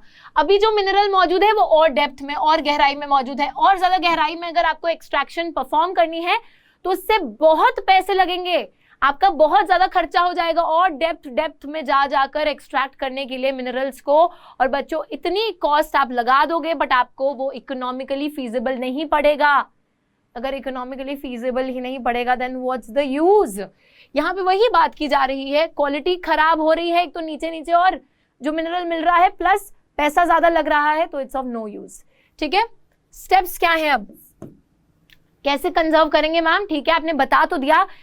अच्छा बच्चों, अगर क्वेश्चन ये आता है कि why is there a need for conservation, कि why do we feel that we have to conserve our minerals or mineral resources, then we have to write all of these things. ठीक है, कि हमको क्यों कंजर्व करना है, reasons, but what are the steps that are to be taken? कौन कौन से हम ऐसे कदम उठाएंगे जिससे कि हम अपने मिनरल्स को बचा सके, कंजर्व करके रख सके? फटाफट से देख लेते हैं कौन कौन से स्टेप्स हैं, जल्दी से सोल्यूशन। मिनरल रिसोर्सेज को एक प्लान सस्टेनेबल मैनर में यूज करो, इंप्रूव्ड टेक्नोलॉजी का इस्तेमाल करिए, ठीक है, ताकि लो ग्रेड और जो है उसको कम लागत में आप एक्सट्रैक्ट करके इस्तेमाल कर सकें। प्लान सस्टेनेबल मैनर यानी कि इस तरीके से यूज करो, प्लानिंग से यूज करो। सस्टेनेबल मैनर का क्या मतलब होता है कि आप भी यूज कर सके और आपके आगे आने वाली फ्यूचर जनरेशन भी इन रिसोर्सेज को यूज कर सके, उनके लिए खत्म ना हो जाए। Recycling of metals using scrap materials are the substitute steps in conserving our mineral resources for the future. ठीक है बच्चों, तो यहाँ पे बात की जा रही है रिसाइकल करना, मेटल्स को फिर से उनका इस्तेमाल करना। स्क्रैप मेटल जो खराब मेटल है, जो कूड़ा कचरा आप समझ रहे हो, उस मेटल का फिर से यूज करना, दूसरे सब्स्टिट्यूट, दूसरी चीजों को उसकी जगह पर इस्तेमाल करना। तो ये सारी चीजें हैं जिससे हम अपने मिनरल रिसोर्सेज को भविष्य के लिए बचा के रख सकते हैं। अब बच्चों हम लोग बात करने वाले हैं एनर्जी रिसोर्सेज के बारे में। अब मैम एनर्जी रिसोर्सेज का क्या मतलब है? हम लोग ग्लूकॉन डी की बात करेंगे या बॉर्नवीटा की बात करेंगे? क्योंकि हमको तो बॉर्नवीटा से एनर्जी मिलती है, लेकिन नहीं, यहाँ पर हम लोग एनर्जी रिसोर्सेज की बात करेंगे बच्चों। जैसे अभी आप लोग अपने फोन का इस्तेमाल कर रहे हैं, क्यों इस्तेमाल कर पा रहे हैं? क्योंकि आपने उस फोन को चार्ज करा है। मैं यहाँ पे पढ़ा पा रही हूँ, क्यों? क्योंकि मेरे अंदर एनर्जी है अभी भी। ठीक है, हम लोग टीवी को यूज कर रहे हैं, किसी भी चीज का इस्तेमाल करते हैं। गाड़ी कैसे चलेगी? एनर्जी से चलेगी। हम लोग कैसे चलेंगे? हमको एनर्जी मिलेगी तब चलेंगे। ठीक है बच्चों, तो यहाँ पे एनर्जी रिसोर्सेज हमको चाहिए। दो टाइप के एनर्जी रिसोर्सेज होते हैं, कन्वेंशनल, नॉन कन्वेंशनल। फटाफट से देख लेते हैं हम लोग। ओके बच्चों, यहाँ पे सिंपल सी बात की जा रही है, खाना बनाने के लिए, लाइट लाने के लिए, हीट प्रोवाइड करने के लिए, व्हीकल्स को चलाने के लिए, मशीनरी को चलाने के लिए, हर चीज के लिए हमको क्या चाहिए? एनर्जी चाहिए। तो मैम इनको ना क्या करो, ग्लूकॉन डी पानी में मिला के पिला दो। नहीं, इनकी एनर्जी ग्लूकॉन डी से नहीं आती है, वो हमारी एनर्जी आती है। ठीक है, तो इनको जो एनर्जी है बच्चों वो फ्यूल मिनरल से मिलती है, जैसे कि कोल, पेट्रोलियम, नेचुरल गैस, यूरेनियम। ठीक है, तो इन सारी चीजों से, इन सारे मिनरल से हमारे इन सारी चीजों को एनर्जी मिलती है। लेकिन जो एनर्जी रिसोर्सेज हमने उनको क्लासिफाई करा है कन्वेंशनल और नॉन कन्वेंशनल में। अब बच्चों आप लोग यहाँ पे पूछोगे कि मैम कन्वेंशनल क्या है, नॉन कन्वेंशनल क्या है? सिंपल सी बात मैं आप लोगों के सामने कर देती हूँ। हम बच्चों ज्यादा कॉम्प्लिकेट नहीं करना चाहते हैं चीजों को, सिंपली समझ लीजिए। कन्वेंशनल यानी कि जो पुराने एनर्जी रिसोर्सेज हैं, नॉन कन्वेंशनल यानी कि जो रिसेंटली डेवलप हुए हैं। बच्चों कन्वेंशनल रिसोर्सेज वो भी हैं जो कि नॉन रेन्यूएबल है, खत्म हो जाएंगे if we continue to use it, and non conventional are those resources recently developed as well as हम उनका वो रेन्यूएबल है, तो हम उनको यूज भी कर लेंगे, स्टिल वो बच जाएंगे। ठीक है, तो नॉन कन्वेंशनल अच्छे हैं, सुनने में तो ऐसा ही लग रहा है। जल्दी से देख लेते हैं। कन्वेंशनल के अंदर firewood, cattle dung, coal, petroleum, natural gas, electricity, hydel, thermal दोनों आ जाएंगे। नॉन कन्वेंशनल के अंदर solar energy, wind energy, tidal energy, geothermal, biogas, atomic energy, ये सारी की सारी चीजें आ जाएंगी। तो बच्चों एनर्जी जनरेट करने के लिए कन्वेंशनल, नॉन कन्वेंशनल दोनों है। कन्वेंशनल पुराने तौर तरीके जो खत्म हो जाएंगे, नॉन रिन्यूएबल। नॉन कन्वेंशनल नए तौर तरीके जो खत्म नहीं होंगे। क्लियर है ना? फायरवुड, कैटल डंग का आज भी इस्तेमाल, लकड़ियों का बच्चों, कैटल डंग का इस्तेमाल आज भी ग्रामीण क्षेत्रों में, रूरल एरिया में किया जाता है in order to generate what? Heat and electricity. Continuation of these is increasingly becoming difficult due to the decreasing forest area. पर क्योंकि फायरवुड के लिए आपको क्या करना पड़ेगा? लकड़ियां काटनी पड़ेंगी। तो बच्चों उससे आप जंगलों को काट रहे हो, फॉरेस्ट एरिया डिक्रीज कर रहे हैं, जिसकी वजह से इन्वायरमेंटल बैलेंस बिगड़ रहा है। So that's not a good option. हमको कोई ना कोई सब्स्टिट्यूट तो चाहिए भाई, ठीक है। डंग केक को भी डिस्करेज कर रहे हैं उसका इस्तेमाल, बिकॉज वैल्यूएबल मैन्योर है बच्चों, जो कि एग्रीकल्चर में आप डंग केक का इस्तेमाल कर सकते हो। जो उपले होते हैं, है ना, गोबर के, उनकी बात की जा रही है।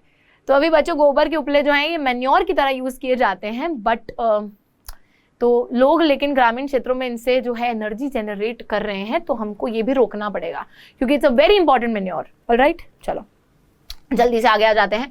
अब हम एक एक करके सारे के सारे सोर्सेज ऑफ एनर्जी को पढ़ लेंगे फटाफट से। कन्वेंशनल सोर्सेज ऑफ एनर्जी में सबसे पहले बात करते हैं कोल की, कोयले की। Most abundantly available fossil fuel. बच्चों हमको ये बात पता होनी चाहिए, फॉसिल फ्यूल जो कि सबसे ज्यादा तादाद में मौजूद है वो है कोल। कोल बनता कैसे है, जैसे आज जो प्लांट रिमेन्स हैं वो डिपॉजिट होते चले गए जमीन में, दफन होते चले गए, बरी होते चले गए, और फिर बच्चों इंटेंस हीट प्रेशर की वजह से वो जो है कोल बन जाते हैं, ठीक है।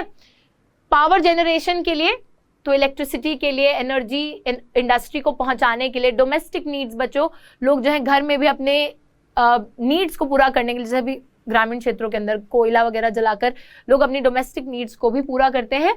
इसी के साथ साथ फॉर्मेशन कैसे होती है, compression of plant material over millions of years.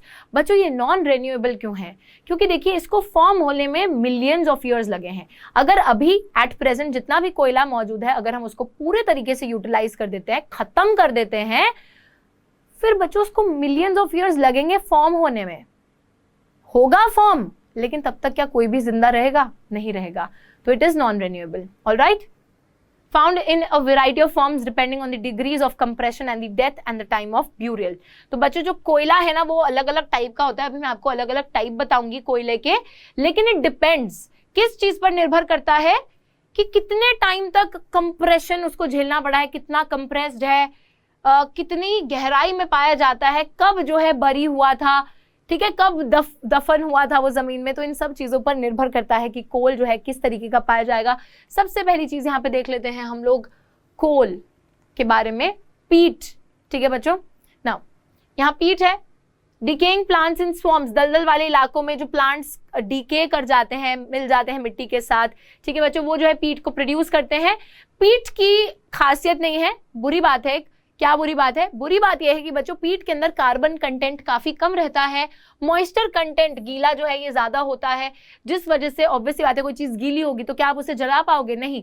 Because of the high moisture content इसकी हीटिंग कैपेसिटी लो रहती है, आप इसको नहीं जला पाओगे उतने एफिशिएंटली। लिग्नाइट की बात करते हैं, it is another type of a coal, लेकिन बच्चों लिग्नाइट जो है पीट से तो बेहतर होता है। पीट नहीं है, पीट, PEAT। चलिए लिग्नाइट की बात करते हैं। लिग्नाइट एक लो ग्रेड ब्राउन कोल है। मैम आज तक तो हमें काले रंग का कोल पता था, लेकिन ये थोड़े भूरे रंग का कोल है, लो ग्रेड, इतनी अच्छी क्वालिटी का नहीं है, सॉफ्ट भी है, मॉइस्चर कंटेंट इसमें भी ज्यादा है, तो बच्चों ऑब्वियस सी बात है कि आप इसको भी ढंग से नहीं यूज कर पाएंगे। Principal lignite reserves are in Neyveli in Tamil Nadu and are used for generation of electricity. Tamil Nadu के अंदर इसके रिजर्व्स पाए जाते हैं लिग्नाइट के, ठीक है बच्चों, और इससे जो है बिजली को जनरेट किया जाता है। अब यहाँ पर दो और कोल टाइप्स हैं, ठीक है, कौन से हैं वो दो और कोल टाइप्स जो कि बेस्ट कोल टाइप्स होते हैं? एक है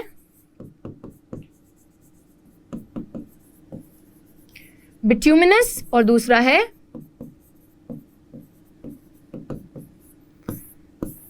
सबसे बेस्ट क्वालिटी का कोल होता है बच्चों anthracite. Bituminous is also good quality coal. अच्छा, बिट्यूमिनस को कमर्शियली बहुत ज्यादा यूज किया जाता है, प्लस बिट्यूमिनस जो कोल है ना वो काफी ज्यादा गहराई में पाया जाता है, तो ऑब्वियस सी बात है कि डेप्थ, डेप्थ, गहराई जो है एक बहुत मेजर फैक्टर है कोल के अच्छे बुरे होने के लिए। तो ज्यादा से ज्यादा गहराई में क्योंकि बिट्यूमिनस पाया जाता है तो बच्चों it is a good type of a कोल।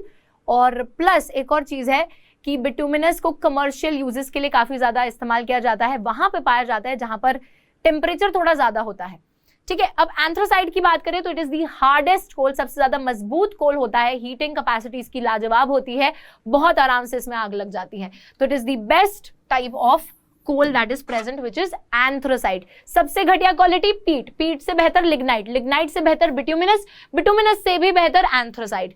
अब बच्चों हम बात कर लेते हैं कोल की on the basis of age. Age के बेसिस पे भी कोल है।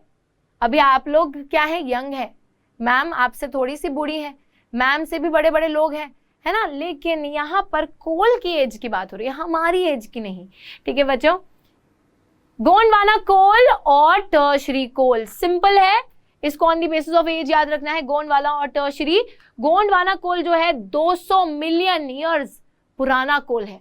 ठीक है बच्चों, in age. And tertiary deposits, okay, tertiary deposits के बारे में इधर लिखा हुआ है लेकिन नीचे लिखा होना चाहिए था टर्शरी कोल जो है 55 मिलियन ईयर्स ओल्ड है और उसकी 200 मिलियन ईयर्स है। तो बच्चों गोंडवाना कोल को ऐसे हाथ हाथ जोड़ के पैरी पौना करना पड़ेगा, because Gondwana coal is quite old, है ना, इज्जत देनी पड़ेगी। टर्शरी कोल उतना ज्यादा पुराना नहीं है। North eastern states Meghalaya, Assam, Arunachal Pradesh और नागालैंड के अंदर आपको टर्शरी कोल के डिपॉजिट्स मिल जाएंगे। तो ज्यादा पुराना गोंडवाना, थोड़ा नया 55 मिलियन साल पुराना, तो वो है हमारा टर्शरी कोल। ऑलराइट, चलिए बच्चों जल्दी से आगे आ जाते हैं। यहां पर अब हम बात करेंगे पेट्रोलियम की। अब अगर आप ये सोच रहे हैं कि भाई पेट्रोलियम, अपनी गाड़ी में जो पेट्रोल डलता है ना उसको सीधा ऐसे निकालते हैं और गाड़ी में भी डाल सकते हैं, नहीं बच्चों, पेट्रोलियम को एक्सट्रैक्ट किया जाता है। ऑब्वियस सी बात है कि सबसे पहले पेट्रोलियम जो है क्रूड ऑयल की फॉर्म में, एक इम्प्योर फॉर्म में पाया जाता है और फिर उस इम्प्योरिटीज को निकालकर हम लोग पेट्रोलियम बनाते हैं। जल्दी से समझते हैं इसको। पेट्रोलियम हमको फ्यूल प्रोवाइड करता है बच्चों, पेट्रोलियम धुएं में उड़ जाता है। चलो भाई लोग आओ गाड़ी में गेड़ी मार के आते हैं, गेड़ी मारने में ही पेट्रोल धुआं बन के खत्म, खल्लास। लेकिन बच्चों यहां पर वही बात हो रही है कि it is obviously a non renewable resource. आप एक बार इसको खत्म कर दोगे ना, खत्म हो जाएगा फिर ये। फ्यूल प्रोवाइड करता है हीट एंड लाइटिंग के लिए, लुब्रिकेंट्स फॉर मशीनरी के लिए एक लुब्रिकेंट की तरह, रॉ मटेरियल बहुत सी इंडस्ट्रीज के अंदर जो है बच्चों पेट्रोलियम का इस्तेमाल किया जाता है। क्रूड ऑयल के फॉर्म में निकलता है, क्रूड ऑयल को फिर प्रोसेस करके हम पेट्रोलियम निकालते हैं। पेट्रोलियम रिफाइनरीज, जहां पे बच्चों रिफाइन किया जाता है इसको, ठीक है, प्रोसेस किया जाता है, act as a nodal industry. Nodal industry क्या होती है बच्चों? एक मेन इंडस्ट्री जिसके आजू बाजू दूसरी इंडस्ट्रीज होती हैं, जो आजू बाजू की इंडस्ट्रीज उस पर निर्भर होती हैं। दैट मीन्स पेट्रोलियम इंडस्ट्री पे बहुत सी दूसरी इंडस्ट्रीज डिपेंडेंट हैं, बहुत सी दूसरी इंडस्ट्रीज निर्भर हैं, जैसे कि सिंथेटिक टेक्सटाइल, फर्टिलाइजर और बहुत सी केमिकल इंडस्ट्रीज। तो बहुत सी textile industries, synthetic textile industries यानी कि जो नायलन, पॉलिएस्टर, ये सारे क्लोथ्स बनाती हैं, सिंथेटिक क्लोथ्स, वो पेट्रोलियम पर डिपेंडेंट है, पेट्रोलियम को यूज करती हैं। ठीक है, साथ ही में फर्टिलाइजर इंडस्ट्री भी पेट्रोलियम इंडस्ट्री पे डिपेंडेंट है, केमिकल इंडस्ट्री भी पेट्रोलियम इंडस्ट्री पे डिपेंडेंट है। तो it is a nodal industry, याद रखिएगा इस चीज को। चलिए, occurrence anticlines fault traps in the rock formations of the tertiary age। बच्चों पेट्रोलियम पाया कहां जाता है, ध्यान दीजिएगा। तो यहां पर ना नीचे इसके डिपॉजिट्स पाए जाते हैं जो हीट वगैरह की वजह से, जैसे मैं आपको बताती हूँ सिंपली एंटीक्लाइंस, ये होता है एंटीक्लाइन, ठीक है, ऐसा सा feature, geographical feature. Fault traps, fault क्या होता है, जैसे गैप बन जाता है ना, तो गैप के बीच में फॉल्ट ट्रैप्स टर्शरी एज के रॉक्स में पाई जाती है। Regions of faulting anticlines domes occurs where oil is trapped in the crest of the upfold. ये आपको सुनने में बहुत कॉम्प्लिकेटेड लग रहा होगा, सिंपली बताते हैं। Oil bearing layer is a porous limestone or sandstone through which oil may flow. The oil is prevented from rising or sinking by the intervening non porous layers. बच्चों नॉन पोरस और porous layer के बीच में petrol लाई करता है। Porous का मतलब है जिसके थ्रू कोई चीज पास हो जाती है, नॉन पोरस मतलब जिसके थ्रू कोई चीज पास नहीं हो पाएगी। बच्चों सपोज मैं आप देखते हैं, मतलब एक स्पॉन्ज है, ठीक है, मैं स्पॉन्ज लेती हूँ, स्पॉन्ज के ऊपर से मैं पानी डालती हूँ, स्पॉन्ज जो है उस पानी को पास होने देगा अपने थ्रू। लेकिन वहीं पे अगर मैं लकड़ी रख दूं नीचे, स्पॉन्ज के नीचे लकड़ी की एक लेयर लगा दूं, लकड़ी के थ्रू क्या पानी पास होकर नीचे जा पाएगा? नहीं, ठीक है।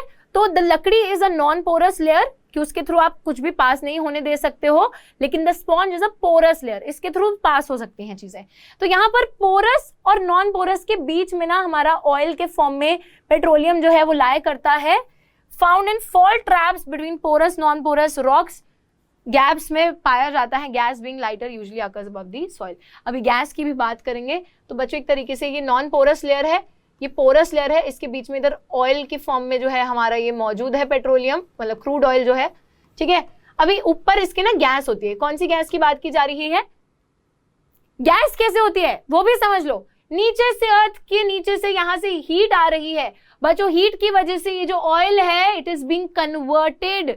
ऑयल जो है वो गैस बन रहा है, लिक्विड से गैसियस स्टेट में कन्वर्जन हो रहा है। और ये ना यहाँ पे मतलब पोरस और नॉन पोरस के बीच में यहाँ पे थोड़ा सा तो लिक्विड फॉर्म में रहता है, थोड़ा ऊपर गैसियस फॉर्म में आकर करता है। ये गैस कौन सी है?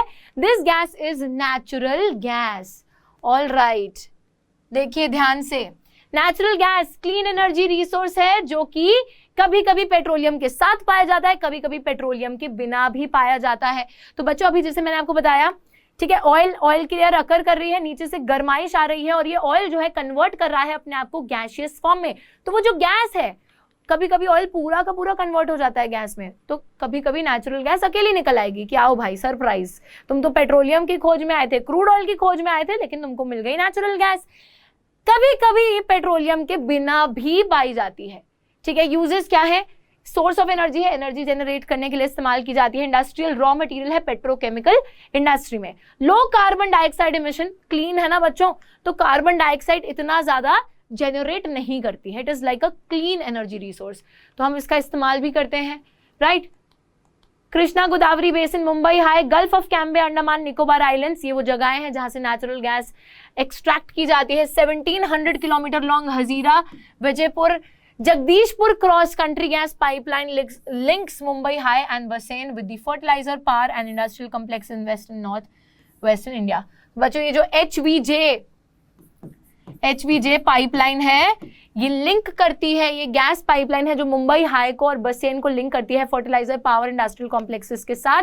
Power fertiliser industries are the key users of natural gas. Power और फर्टिलाइजर इंडस्ट्री की यूजर्स हैं नेचुरल गैस के, सबसे ज्यादा इस्तेमाल करते हैं नेचुरल गैस को। CNG के तो बारे में आपने सुना ही होगा, कंप्रेस्ड नेचुरल गैस है बच्चों, व्हीकल्स में इस्तेमाल की जाती है, लिक्विड फ्यूल्स की जगह CNG यूज की जा रही है। एंड आपको पता है कि CNG जो एक क्लीन गैस है, वही बता रहे हैं हम, ज्यादा कार्बन डाइऑक्साइड एमिशन नहीं करती है natural gas, that is the reason it is a cleaner gas अगर आप बाकी चीजों से कंपेयर करें तो। ऑलराइट, नाउ बच्चों यहाँ पे इलेक्ट्रिसिटी की भी बात कर लेते हैं। Electricity is also conventional source of energy. ध्यान से देखिएगा, पर कैपिटा कंजम्पशन जो है बच्चों इलेक्ट्रिसिटी की, बिजली की, is considered as an index of development. Development के इंडेक्स की तरह देखा जाता है किस चीज को?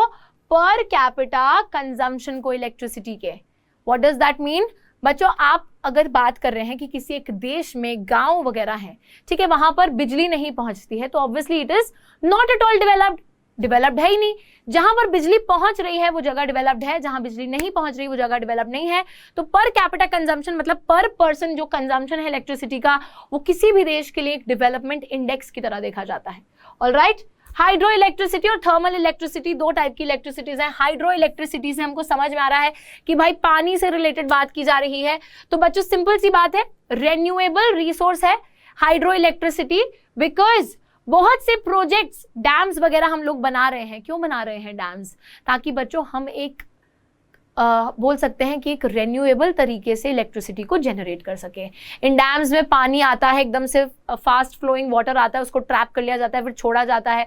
तो बच्चों इसी फ्लो से जो है टर्बाइन रोटेट करते हैं। टर्बाइन जब रोटेट होती है तो उससे इलेक्ट्रिसिटी प्रोड्यूस होती है। थर्मल इलेक्ट्रिसिटी की अगर हम लोग बात करें तो वो जनरेट होती है कोल, पेट्रोलियम, नेचुरल गैस से।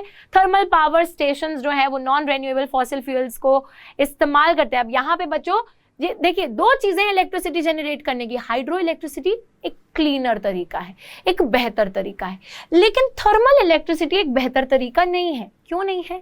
क्योंकि थर्मल इलेक्ट्रिसिटी में हम लोग नॉन रेन्यूएबल सोर्सेज का इस्तेमाल कर रहे हैं, जो कि पल्यूट भी करेंगे हमारे एनवायरमेंट को, प्लस पल्यूट करने के साथ साथ बच्चों ये एक क्लीन तरीका नहीं है और साथ ही में एनवायरमेंट फ्रेंडली तरीका नहीं है। तो यहाँ पर हीट का इस्तेमाल किया जा रहा है to rotate the turbines. Thermal का मतलब ही हीट होता है, हीट का इस्तेमाल किया जा रहा है। Over 310 thermal power plants India में एग्जिस्ट करते हैं। ठीक है, चलो जल्दी से आगे आ जाते हैं और अब हम लोग बात करने वाले हैं non conventional sources of energy के बारे में। चलिए, सबसे पहला non conventional source of energy क्या है बच्चों? हम बात करने वाले हैं न्यूक्लियर या फिर एटॉमिक एनर्जी के बारे में। तो हमने पढ़ा है भाई, एटम के बारे में पढ़ा है, राइट? साइंस के अंदर पढ़ते हैं मैम ये सब चीजें। सोशल साइंस में भी थोड़ी बहुत साइंस कभी कभी आ जाती है बच्चों, तो थोड़ी साइंस लगाते हैं यहाँ पे। देखिए, अब मैं थोड़ी साइंस एक्सप्लेन करूंगी आप लोगों को।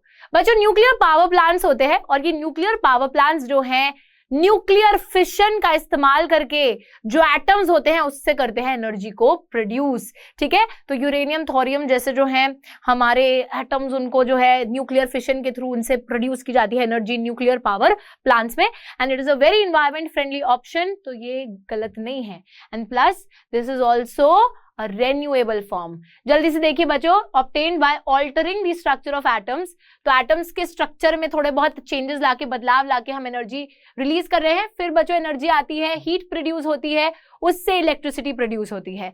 ठीक है, तो एटम के स्ट्रक्चर को ऑल्टर कर रहे हो, एटम के स्ट्रक्चर में बदलाव लाने से, ऑल्टर करने से हीट प्रोड्यूस होगी, उस हीट से फिर टरबाइन वर्बाइन घूमेंगे और इलेक्ट्रिसिटी प्रोड्यूस हो जाएगी। यूरेनियम थोरियम जो कि झारखंड अरावली रेंजेस राजस्थान में मौजूद है, वहां से एटॉमिक और न्यूक्लियर पावर जनरेट की जाती है।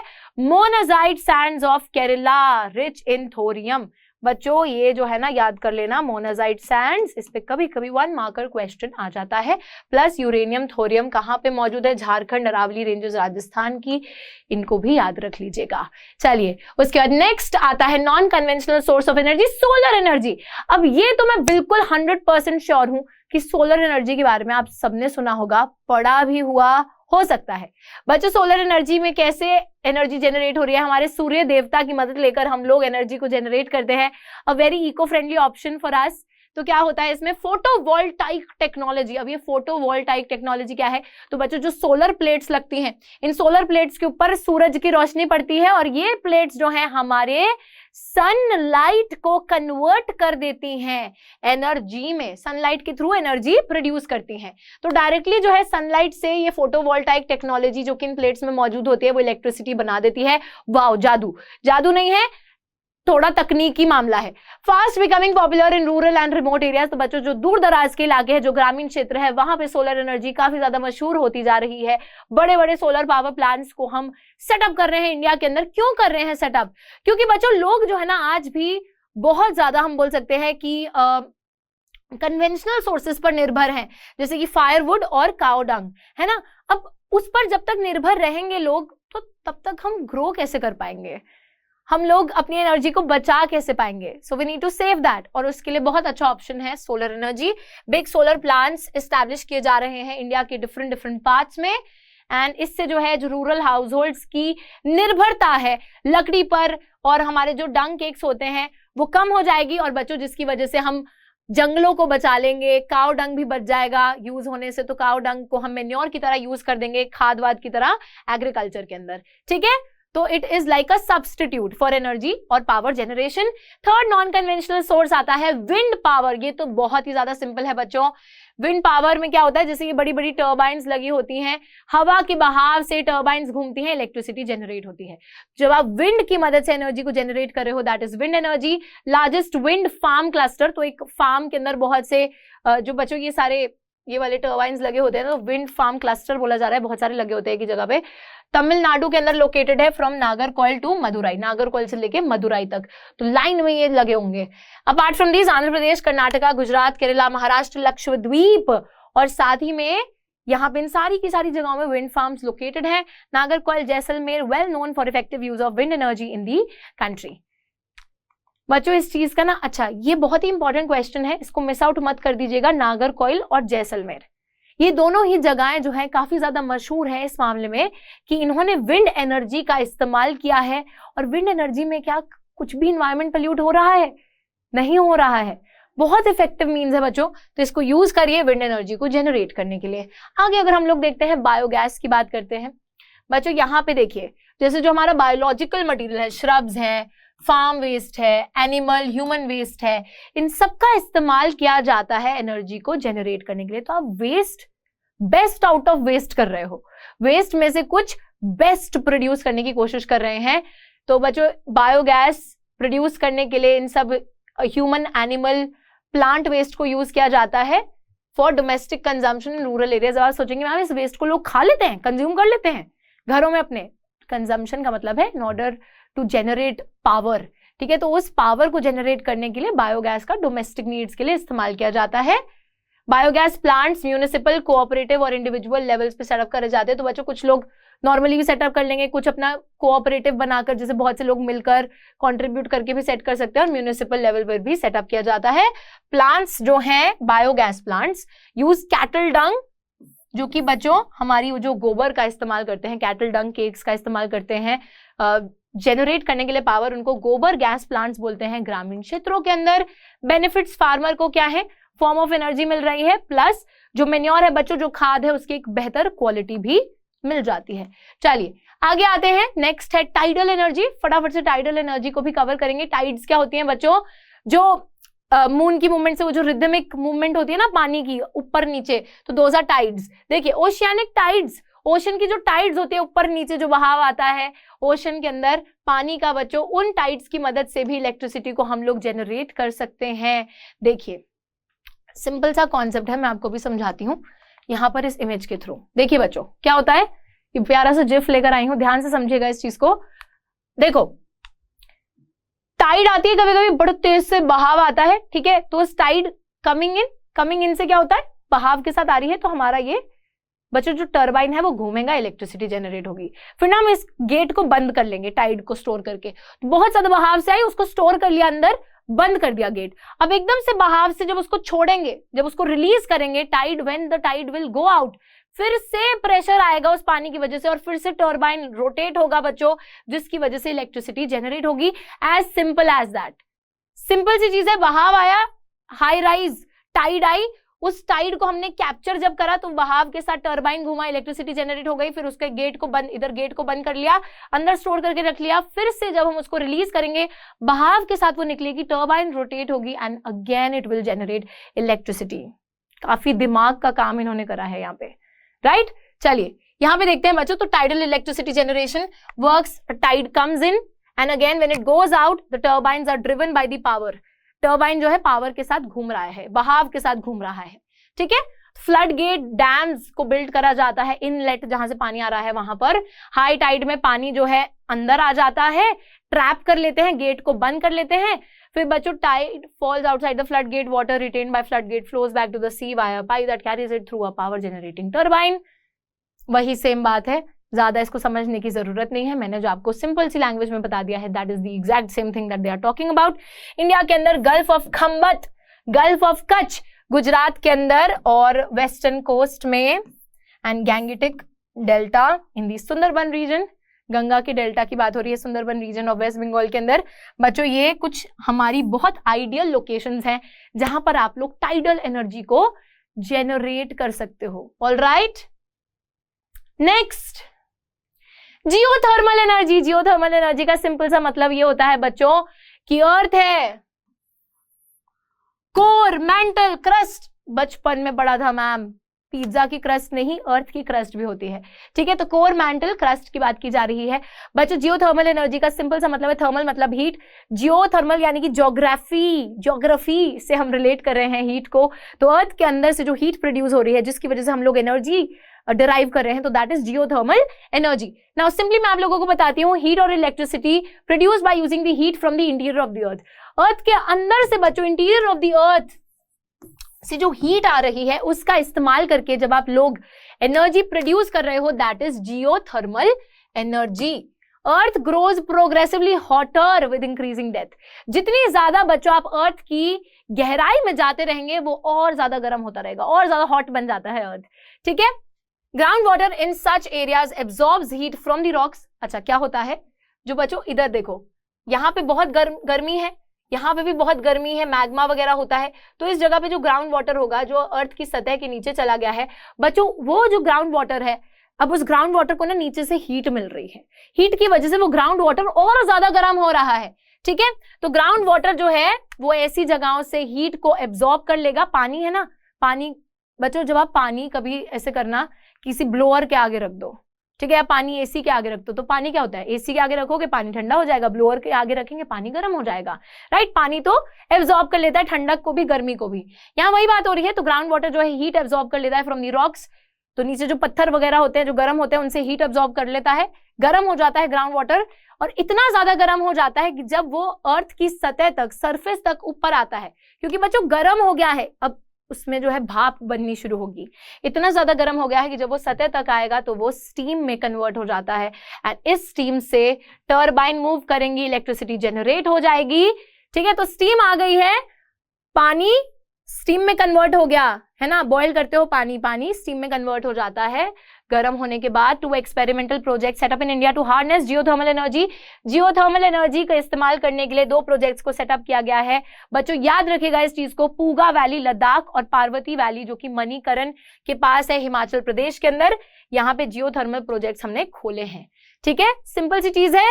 अर्थ के अंदर से जो हीट है उस हीट से क्या होता है बच्चों, हमारे ग्राउंड वाटर को मिल जाती है गर्माइश, ग्राउंड वाटर हो जाता है हॉट एंड वो अर्थ की सतह तक राइज करने लगता है, इतना ज्यादा गर्म हो जाता है, स्टीम में कन्वर्ट हो जाता है, फिर उस स्टीम से टर्बाइन रोटेट होती हैं और हो जाती है इलेक्ट्रिसिटी प्रोड्यूस। जैसे कि सिंपली यहाँ पे देखिए हॉट वाटर है, भाप बन के आया, भाप से टर्बाइन घूमेगी, इलेक्ट्रिसिटी जनरेट हो जाएगी। ठीक है, चलिए लास्ट में बच्चों आ जाते हैं, चैप्टर का अंत आ गया है, पूरा का पूरा चैप्टर हम लोगों ने कर लिया है complete successfully and at the end हम लोग एक बात करने वाले हैं, बहुत सिंपल सी बात। ठीक है, कंजर्वेशन ऑफ एनर्जी रिसोर्सेज के बारे में। बच्चों एनर्जी नहीं होती तो क्या होता, कुछ नहीं हो पाता मैम, है ना, हमारे अंदर भी एनर्जी नहीं होती तो उठ नहीं पाते डेली बेड से, बेड पे ही पड़े रहते आलसियों की तरह, और कुछ लोग अभी भी यही करते हैं, लेकिन ये करना नहीं है। एनर्जी होना काफी ज्यादा इंपॉर्टेंट है। एंड बच्चों यहाँ पर एक लाइन लिखी हुई है, आपकी किताब में भी लिखी हुई है, energy saved is energy produced. पैसा बचाते हो तो दैट इज कमाने के बराबर कि आपने बहुत समय तक 20,000 रुपए बचा रखे हैं, तो मतलब आपने एक तरीके से कमाई है, खर्चे नहीं है ना, गवाए नहीं है, तो बचाया ही है किसी ना किसी चीज को। यहाँ पे वही बात की जा रही है but in the context of energy. तो बच्चों जब आप एनर्जी को वेस्ट नहीं कर रहे हैं, जब आप उसे कंजर्व करके रख रहे हैं, प्रोटेक्ट करके रख रहे हैं, that is the same as energy being produced. तो आप एक तरीके से उसको जाया नहीं कर रहे हो, तो आप बचा ही तो रहे हो, प्रोड्यूस ही तो कर रहे हो एक तरीके से। ठीक है, तो बच्चों इसी तरीके से आप लोगों को भी सस्टेनेबल मेथड्स को फॉलो करना है। एंड द थिंग इज कि हम लोगों को non conventional sources of energy का इस्तेमाल करना है, क्योंकि नॉन कन्वेंशनल सोर्सेज फ्यूचर के अंदर बहुत काम आने वाले हैं हमारे। हम बच्चों बहुत इजीली उनको यूज भी कर पाएंगे in the future, we hope so, and उनसे पोल्यूट भी नहीं होगा एनवायरमेंट। साथ ही साथ बच्चों उससे एनवायरमेंट पोल्यूट नहीं हो रहा है, दे आर ऑल्सो रिन्यूएबल, तो खत्म भी नहीं होंगे, हमारी नीड्स को भी सेटिस्फाई करने का पोटेंशियल रखते हैं। ये सारी चीजें होंगी, बट स्टिल जो हमारे पास रिसोर्सेज मिनरल्स मौजूद हैं बच्चों जो खत्म हो सकते हैं, तो उनको खत्म मत कीजिए, सस्टेनेबल तरीके से चलिए कि आज भी हम लोग उसे यूज कर सके एंड कल तक भी, मतलब हमारी फ्यूचर जनरेशन जो आगे आने वाली जनरेशन है वो भी हमारे इन मिनरल्स का इस्तेमाल कर सके। सो आज हम लोग इस क्लास के एंड में एक इसी पॉजिटिव नोट के साथ जाएंगे कि we will on our part try to save the resources, will try to save the minerals, ताकि बच्चों हम स्वार्थी ना बने और अपने आगे आने वाली जनरेशन के लिए भी बचा कर रखे चीजों को। And energy saved is energy produced. तो आई होप आज का सेशन आप सभी के सभी बच्चों को पसंद आया है। तो बच्चों will see you next time. My name is Ujjwala and take care, bye bye.